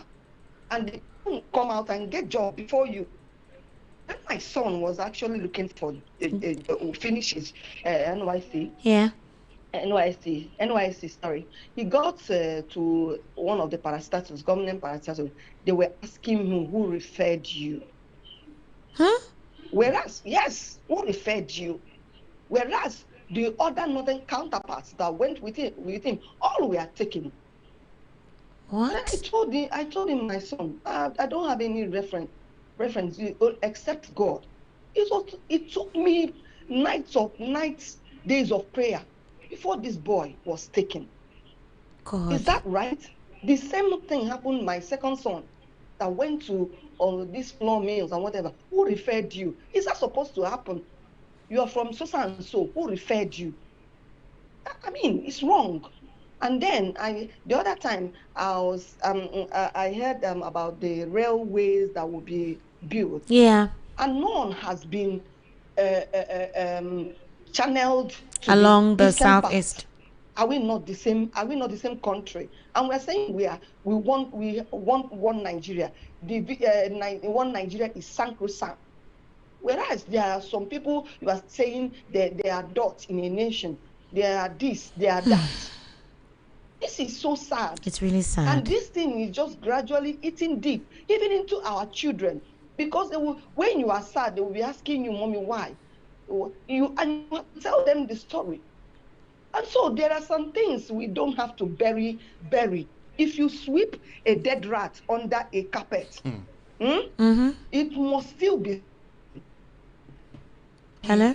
So this problem that we have, until our leaders tell themselves the truth, is either we restructure this nation or we dismember it. That's just it. That's what will help you. But they keep running around it, saying it's not negotiable. Yet, you want some people to continually be slaves when God had not made them to be slaves. I rest my case this night. No, thank you so much for calling. Thank you, Esther. Thank you. Thank you, eh? Thank you. Good night. Have yourself a wonderful evening. Mr. Awa, she highlighted the reality. Yes. Nigerians have had different experiences across board. Some people may not have gone outside their familiar location. Yes. I have. Okay? I have experienced grace with other ethnic groups. Yes. With the Hausa, with the Fulani. Me too. With the Yorubas. Yes. And I don't really know, like I said. In fact, I've experienced both sides. I'm not kidding you. Mm-hmm. And like that's why I always insist that love, if you haven't felt love, you wouldn't understand how I'm feeling. I was almost mobbed at Kaduna. Can you imagine? Because I went to price something, onion. In fact, they have fantastic onion. No, they do. Onion, Irish And potato. in fact, I saw an onion I never expected exist. So because you priced it, I wanted to buy it. The man looked into my eyes and said, "It's not selling to me. I'm a cafe and this, that." And started, and guys came around and asked me. What year was this? It happened in Nigeria here. Let's forget about the years. And they said, asked me to leave the market. Just because you're not. Yes. But fortunately, as I left the market, one of them just said, "This guy is in Nigeria." But he had a silent voice. He was just a loner. And he brought me aside and took me to a place where they equally sell onions. And you bought but the there. onions was not, the one he showed me It's not as the one you wanted to get. as the one I wanted. But at least it made something reasonable. Because of onion. Yeah, and he asked me to buy and leave immediately. He said, that man that was talking to me is the head of the market and further argument with him, I will lose my life. Jesus. So you can see that I have equally tested it, both the good and the bad. bad. But we that have actually left our center where we were born and bred to other areas, we are seeing it, and we are seeing it the way it is. You see, Barrister Nzako said the reality, and others too have been saying the reality until we all sit down, just like Americans did in the Capitol Hall, and say, no, let us look for a way forward. Let us go do these things according to our own region. It will make things better. And they tried it with the Nigerian law school. You can see that law school was patronized. Yes. So why would that not happen to other Please, segments? Nigerians, let's love ourselves. I beg. Hello, good evening. Esther, good evening. How are you doing? Welcome. Well, I'm doing a great job. Good evening to Mr. Mbiko. Oh, good evening, sir. You are doing a great job. My name is Mary. I'm calling from Texas. Welcome, Mayor. Esther, yeah, kudos to Barrister Nzako. He just hit the hammer on the head. You see, he said, Mr. Barrister Nzako stated the fact. But all these things still boil down to terrible leadership failure. Exactly. You see, when we have a good leader, for instance, let me give you an instance. Concerning, I know when you gave your story about how you got jobs and all that, and what that madam said about her two sons. Yeah.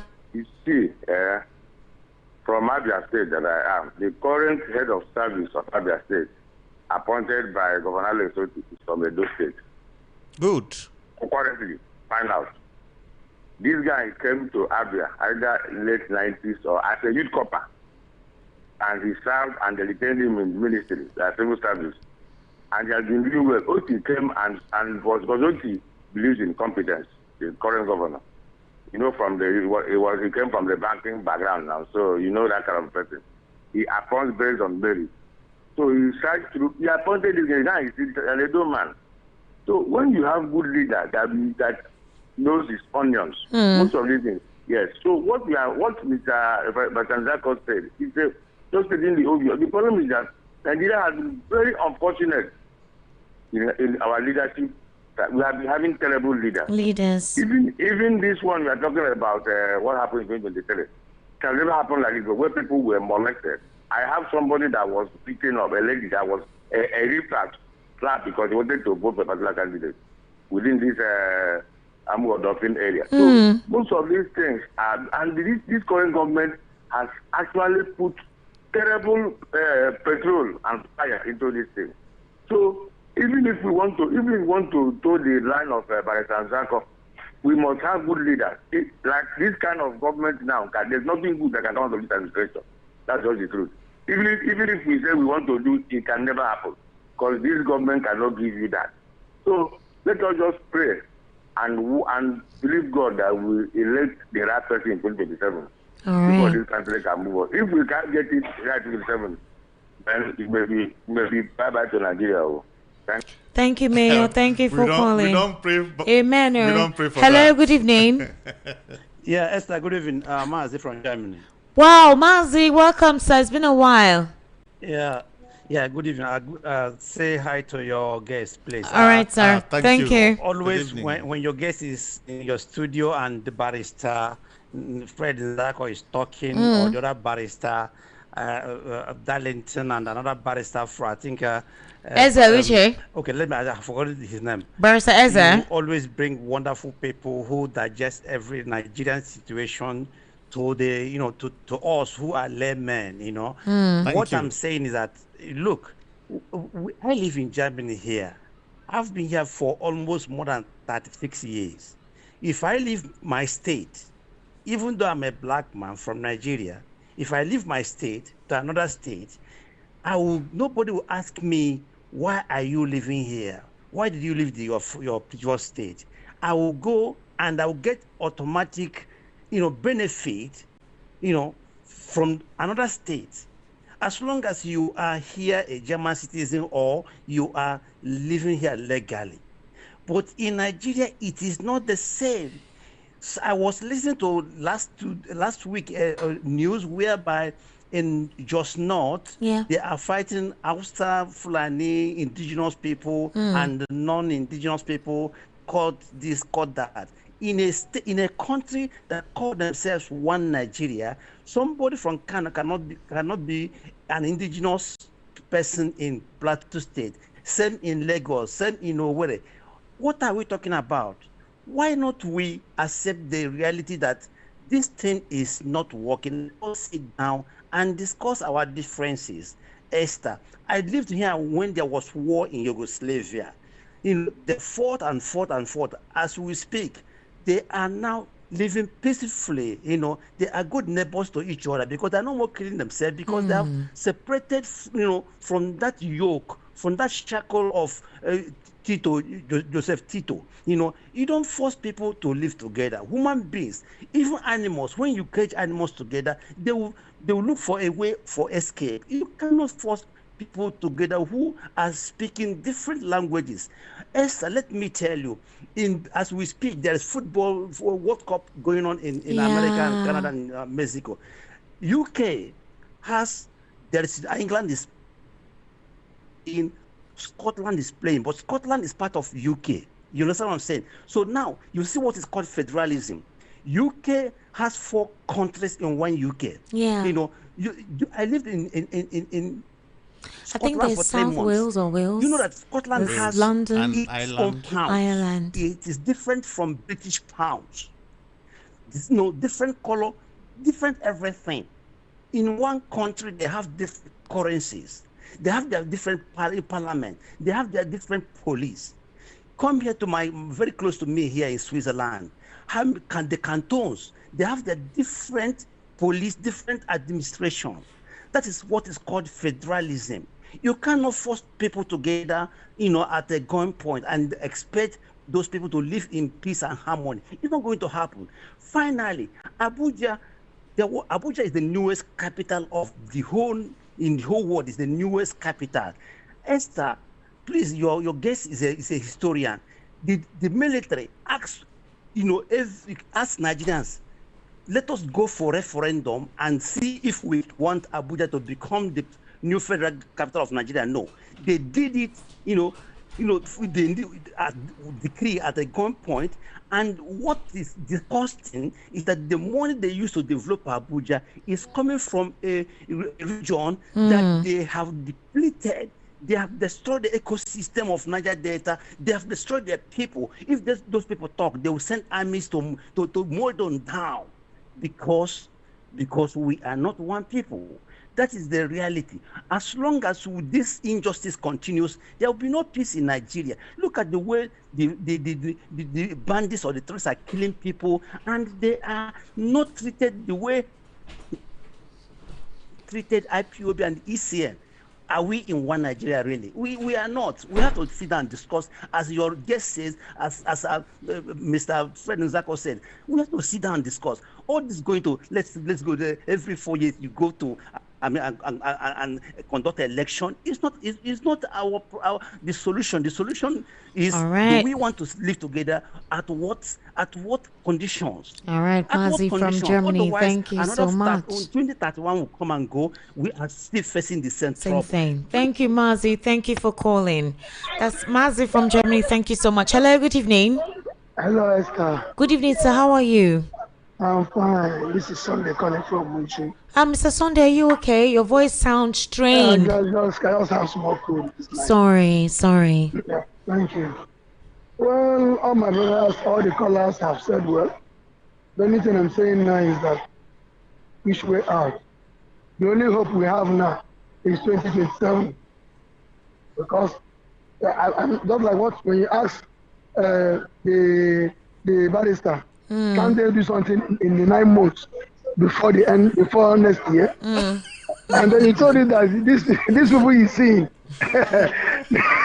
they cannot do anything since 3 years. Is it 9 months they will do something? I totally agree with you. So this people we are seeing, my sister, Igbo man say, Oza Eba. We don't know there. I don't know there. Okay, all the well. All the kwama. So nice that. Oza Eba. So my just prayer is that God be with us. God helped Egypt. God helped Israel. They were free from Egypt. God be with us. We'll surely be free from their hand. Like that 2027. But I'm just looking at after this 2027, what else are we going to do? Because if at the end of the day this thing goes back again, my sister, I don't know how we will feel. I don't know what we will do because outside that hope, I just feel like this renewed hope will be for us, not for them. This their renewed hope. Make it be for Nigerians, not for them, so that we will have all the renewed hope, and then things will get better. Thank you, Jerry. Thank you very much, sir. Thank you. I will take some messages. This person says, "Evening, Esther. Thanks for the analyst you brought here. Educated most Nigerians who don't know history. Now, this is my question. Xenophobia is bad and I don't support it, but I'd like to ask these questions. What should host countries do when Nigerians go there and install an illegal king to change their tradition?" Nigerians did not install any illegal king to change their tradition.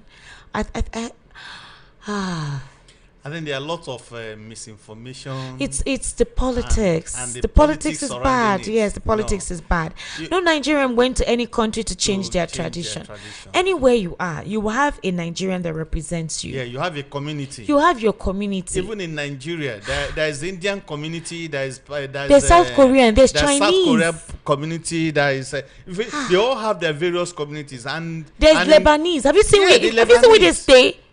You don't Nigerians and they all have their leaders. Representatives. They have their leaders there. The other time when Narendra Modi visited Nigeria, it was the Indian community. They even have Indian cultural day. And they have their schools. Yes. They have their schools. Some even have gone to the extent of even having their churches, creating their own mosque. Even I'm saying in Nigeria. I'm not saying in other place. So are they changing Nigerians' tradition? No. But in fact, the beauty of it is that when you have such communities, it helps to make the foreigner coming there feel comfortable. It retains your culture and it tells your history. Look, anyway, and I even suggest anybody traveling outside this country, go and join the Nigerian community wherever you are. It makes you safer. When I visited Liberia, I visited Nigerian community in Liberia. When I did same to Gambia, I visited. In fact, the first amala I ate in Gambia was eaten in Yoruba community in Gambia. Yes. Will you now say that community is changing their? When I visited Sierra Leone, it is the same Nigerian community. So what is all and this? They will even tell you. They even welcome you. They will say Omoware. They even welcome you and tell you the do's and don'ts of that country. Okay. So let me continue with this person. It's the kind of conversation they feed them on social media. And, the real information of the happenings. Then this is what should the host states like Lagos do when some people come and call it a no man's land? In fact, it's a wrong information too. Lagos belongs to some people, and I think we have some other time to talk about it. Yeah, they are Aworis. Yeah, it belongs to some people. In fact, that place is foul. Have you been to Otawori? No, Lagos belongs to some people. There are some people that keep. No, I'm just. Have you been to Otawori? Yeah. I've been to Otawori. I've been to Ijaniki. I've been to Isheri. I've been to Ikorodu. I've been to Ekpe. All right. And all this will have a telling history about Lagos. All right. So what should Lagos do when some persons from a particular region who migrated there say they will chase away the indigenes? Migrate. Who can chase the indigenes? There's always an obnoxious people in I a don't community. Understand. What should the Lagos indigenes do when a lot of people migrated into it and take the slots ordinarily meant for the indigenes but lose it due to qualifications but can't happen in their own spaces? This is the same social media narrative. What's the future of Lagos indigenes? We should get education. I beg. Mr. Tunji from Keno. Mr. Tunji Pico, in the name of God, I beg you. I beg you. We should get education. Don't have this question, this mindset is the propagation on social media. It's to create hate. Like when I mean acidic hate. You see, when we're even clapping for Lagos State for saying it allows non-indigenous into their federal service, into their civil service, they have a percentage.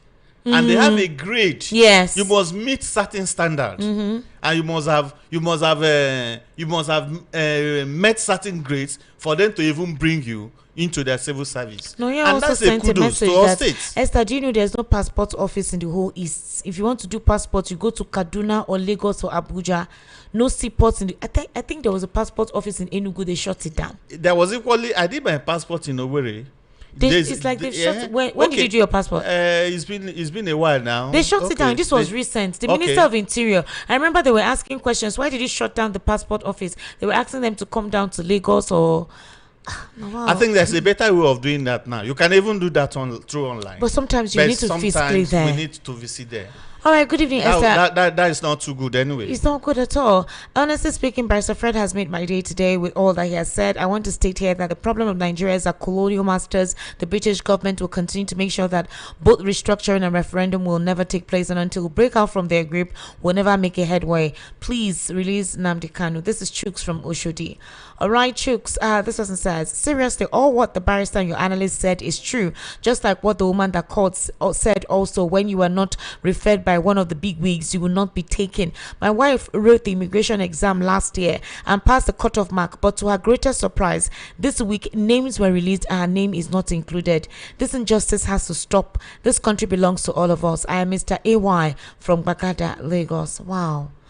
All right. We have to stop it by putting in action. That's why we're having the conversation. Good evening, Esther. I really enjoyed your analyst, Barrister Nzako. Nigeria really needs this restructuring until we construct this country. That is when our development will start. Aside from this, we're wasting our time in this. Chibike from Ejigbo. All right, Chibike, thank you so much for your message. Good evening, Esther and your analyst. I thank you guys for the good work. May God continue to bless you guys. The barrister said it all, and congrats to VOP Mazi Chima from Ijesha. Mazi Chima, thank you so much. Good evening, Esther and your guests. Just to correct your guest that Akwaba is a Twi language of Akan tribe of Ghana and not South Africa. I already did. We've corrected that. Yes, we already corrected that. And okay, yes, we already. And then he said that okay, we've corrected that. Mr. St. Francis from Agor Palace Way, Okota. Mr. Francis, thank you so much. We've corrected. I have already informed him. My name is Uzoma, based in Morocco. You people have time to talk about Nigeria. Mr. Uzoma, you're in Morocco, we're in Nigeria. We have to talk about our country. Sister Esther, please, we've not been hearing the voice of Malam Bello all this while. Malam Bello, please call us. So it's true, I've not heard your voice. This is from Aderemi David. Malam Bello, Biko, call us, I beg. Good evening, Sister Esther. I'm Folu Shayo from Agbara. This issue of segregation is happening to everyone, even within Yorubas. My child now can't be considered admission in Lagos because I'm not from Lagos but Ondo. Well done. I don't always miss the evening rush. Really? Yes, there's a difference between certificate of residence and certificate of indigenization. It is real in Lagos. They will tell you, even if you have my friend who happens to come from Ondo State, same thing happened to him, and he said, "No, I've lived all my life in Lagos." I said, "No, you can only get certificate of residence and not indigenization." Good evening, Esther. Please, Nigerians don't like themselves. I can tell you, so many tribes sets Igbos up in foreign countries. Even in Nigeria, someone will say, "Go back to your region." So what's the difference? It is going to be fine. Good evening, Esther and VP family. Nigeria is a monumental. This one just the Abibu. Good evening, Queen Esther and VP family. May God continue to be with you and your station for good work. Thank you. Until we chase away these looters, we'll call leaders. This company called Nigeria will not see peace. This country is under the rulership of Wichi Ewe. Good evening, Esther. Thank you for your consistent good works in VOP 90.3 FM. I really enjoy you anytime you're on the show, and God will continue to lift you up till justice is obtained. This night, I should say, it's purely exclusive because of the analysts you engaged. Mr. Awa Omiko and Barrister Fred Nzako, who doubled it to final conclusion. Can Nigeria ever implement all they have said this night? That's a question that remains to be answered because Nigeria has been handed over to OIC. And that is what the ISWAP and Islamic jihadists are fighting for in Nigeria. That's why strictly they don't want anything good to happen in Nigeria until it is fully captured. All right, thank you for your good works. This is noble. Noble, nobody will capture me. Like.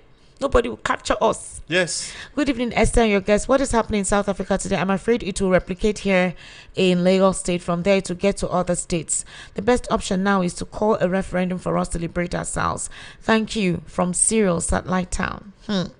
Good evening to you, Esther, and your guests in the studio. To cut everything short, Esther, do you know that I got job at the airport to drive a browser truck? I submitted everything down required of me. I passed the interview very well, but what disqualified me was I am not a Yoruba, and they refused to employ me just because of that. No wahala. Wow. One father Chime from Ejibo. Okay. Greetings, VOP family. Complaints that lean towards ethnicity and tribe don't go far. Only face me, I face you. Landlords give tribal conditions to rent out their properties. Any duplex and quality story building owners that told towards tribe will never get value for their properties. It is bad and selfish leadership that has brought Nigeria into thinking about disintegration. Once there is a balanced leader, things like this will not be much. Obasanjo and Yaradua did well against bigotry. Amici from Mafoluku. Kingsley, Esther, can you make it possible for us to be listening to Barrister Fred Nzako's analysis every time? Kingsley from Iju Shaga. Kingsley. Good evening, Esther. I have high regard for his submission, which is engaging and educative. I agree with Barrister Fred Nzako that restructuring is the best way to go for Nigeria to be liberated from this quagmire we have found ourselves. From Caleb Adekola Bariwa Ikpaja, Lagos. Good evening, Esther. Good evening to you. God bless you. I celebrate you on this your special month. Your blessing. You continue to be a blessing. Thank you so much. So I said until you read, I won't stop celebrating you. To your guests in the studio, I learned from all you have said, and Barrister spoke on the phone. I believe so much that when Nigeria is sincerely ready for positive change, it will happen from the head to the downline. The empowerment we need is the one for truth and change, not lies and deceit. Mike Chiboy from Jakonde Gate. Queen Esther, good evening. Well done, thank you. Happy 4th anniversary to VOP. Thank you, Esther. Today update shock. Like the grandma is not here. One love to all the guests in the house. Today's topic is really enriching. Esther, the barrister's grandma.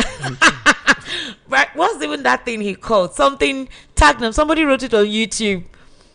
Well, don't worry. We're all learning. Okay. Thank you so much, Madam V. Thank you. This person says, this is very bad blame shifting narrative, tribalizing issues to make it look like it was instigated by a tribe against another on social media and it backfired. A dangerous narrative that fuels hate and resentment. The protests which erupted on July 2025 in Accra, later in SA, were primarily driven by long-standing grievances regarding economic competition, alleged crime like prostitution and ritual killings. Some days ago in SA, Nigerians killed each other to court-related activities. Nigerians are frequently stereotyped as drug dealers or scammers. The stigma affects all Nigerian ethnic groups, regardless of who allegedly stand in anything. Okay, what's your name? Tay. So I don't know if you're really very frequent on social media, especially Twitter, X. Try get into X. I think you understand what I'm talking about. I'm talking about the recent hostility, or what supposedly magnified what already the sentiments that were already on the belly. Yes. All right, just follow. You see what I'm talking about. Thank you. I really thank Nzako for his good lecture. He has said it all. Let the right thing be done for the betterment of Nigerians. Iheme from Ago. Esther Wachuku, is that grammar bigger than you? Infradignitatum. Infradignitatum. Yes, infradignitatum. Yes, so it's big. It's a Latin word. Bigger. You won't grind my teeth. Barrister wants to grind my teeth. Infradignitator. I'm really enjoying your program with your art analyst. Again, congratulations to VOP and all her staff. You people are great. Keep it up. Daniel from Oshodi. Daniel, thank you so much. He actually wrote it out. Infradignitator. It's a Latin word. It's a Latin word. Yeah. Daniel, thank you so much. You big sha. You big for my mouth. All right, this person says, Dele from Ikorodu. Good evening, Esther. I know that deep down, Esther, you agree that, hey, Dele, why? Dele!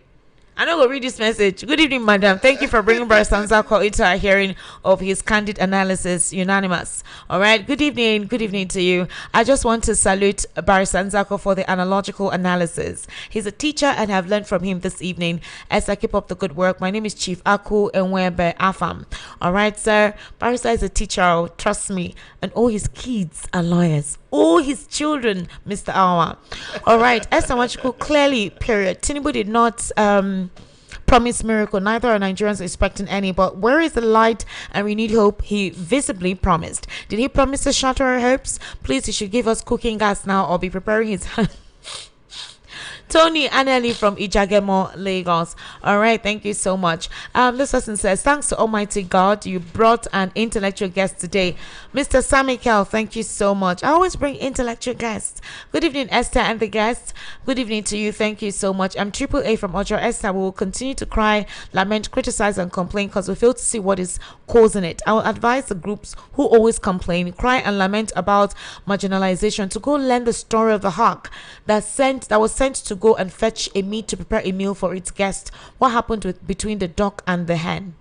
Okay, Mr. Obed RJ, thank you so much. Infra dignitatum is a Latin phrase used to describe an action, situation, or behavior considered demeaning, undignified, or socially unacceptable for someone's status or standing. Mr. Obed, thank you so much. God bless you for your message. I hope you had a beautiful birthday. Good evening from Adeyemi Cameroon, Banana Island, Lagos. In 2023, they told you Labour Party was a solution. A few weeks back, they said ADC was a solution. Now they said NDC. If in their hearts the solution to Nigeria's problem is in one man, why does that same man keep jumping from one party to another without first of all finding solutions to the reasons why he keeps jumping around if he truly possesses the true solutions to Nigeria's problems?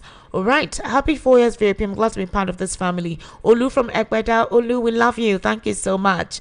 VOP at 4, a blast from the dark, the amplified voice of the flattened. Oh, you stepped out in the conventional robe. Another FM station just popped into the airwaves soon.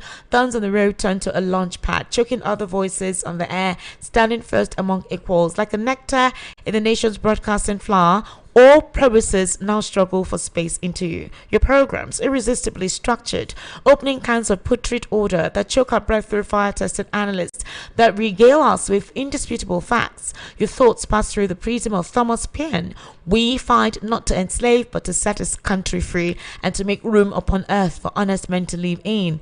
Thank you. Thank you so much, Mr. Sam Okwa. Your report indeed. Thank you so much. Thumbs up to Rifai, Barrister Darlington, Esther, Chama, Solomon, Yamgo, MC Chicks, Dr. Walkie Talkie, Dr. Anasike, the voices that give us hope. Experience a blissful 4th anniversary celebration. Mr. Sam Okwa, you're indeed a poet. Thank you so much from Dokbemu, Lagos. Good evening, my sister. Please, okay, thank you. Good evening, Esther and the guest. The local word officially used by the South African government to invite visitors into the country in the early 2000s is Ubuntu, meaning I am because you are. Francis Elosie. All right, Esther. Going our separate ways would never be peaceful because for far north would never entertain such thought at all. They have systematically amassed boys and men who have tasted blood by partaking in massacres of entire villages in the north, reintegrated back into societies awaiting call up when needed. Some of them would by now be in every part of the south. All right, Patrick from Ije Ododo. All right, we're going to take Ije Ododo. Okay, not Ije Ododo. All right, we're going to take a final call this evening. Thank you guys so much. Hello, good evening. Hello. Hello. Hello. 0036929933. That's the number. One more call. 0803692. Hello, good evening. Hello. Good evening, sir. Welcome. What's your name? Good evening. What is your name, sir? Mr. Dennis. Mr. Dele? Dennis. Okay, Dennis. Mr. Dennis, welcome. Please turn down the volume of your radio. I'm from Egondo. Calling from Egondo. Yes, sir. Turn down the volume of your radio, Mr. Dennis. Have you done that? Hello? Hello? All right. All right, I'm going to take one more call. Just one more call because my callers keep... I don't know if it's a network. Hello, good evening. Turn down the volume of your radio. Hello? Hello, sir. Good evening. Good evening, ma. Welcome. What's your name? My name is Blessing from Oshodi. Blessing from Oshodi. Welcome. Please go ahead, ma'am. Esther So I just want to tell you that I love you. I and love you. And I appreciate your good work. Continue. I love you. I love you too, Blessing. Thank you so much. I love you. We love you. Thank you. Good night. That's Good all night. I want to tell you. I love Sleep you. well. Bye. I love you. Mwah, mwah, mwah. Good night, Blessing. Mr. Our final take. Yes, before I move on to that, maybe we'll have a time and talk about Abuja. Okay. That was now you now. You're doing younger. There's something he said about Abuja, and which happens to be a structure started in 1954, which most people do not even know. So, but that will be another time we talk about it. All right. But Nigeria can be redeemed if we do the needful. And what is that? Let's go regional. If we can't go regional, maybe as it used to be practiced, maybe in terms of prime minister type, no. Let us have a true federal system being put in place. And the best way to do it is what the likes of Elder Dr. Ekweme has done. Let's go by that 6 geographical region. And that will help us. And when we begin to talk about our brothers traveling outside, man is a mobile being. Yeah, I think Nigeria we can't afford to travel. We must travel. Even no matter how far, you will still see Nigerians in that South Africa. I'm telling you. No matter what, you still see some of them in that Africa. And you can even see some even in Eskimo. The cold Antarctica. You see. But wherever you go, make sure you are within the Nigerian community. Yeah. Be identifiable. Keep the good works going on that land. Yes. Make sure you do not go against the people's rules and regulations and make Nigeria proud. Nigerians, I love you. We love you. Thank you so much for being part of the family. My name is Esther Machiku. Esther Machiku on Facebook. Esther Nwaz on Instagram. ESTANWAZ on YouTube. Estic Media. ESTIQMEDIA. Kindly subscribe and VOP across all media platforms. Mr. Awa. Hawa Omikawa. Omiko Awa. OMIKO. AWA, yes, right? Yes. OMIKO AWA. Exactly. And Facebook and X. You've entered X. For long, it's been there. Really? All right. All right, gentlemen and ladies, do have yourself a beautiful evening. Dear Lies here to serenade you for the rest of the evening.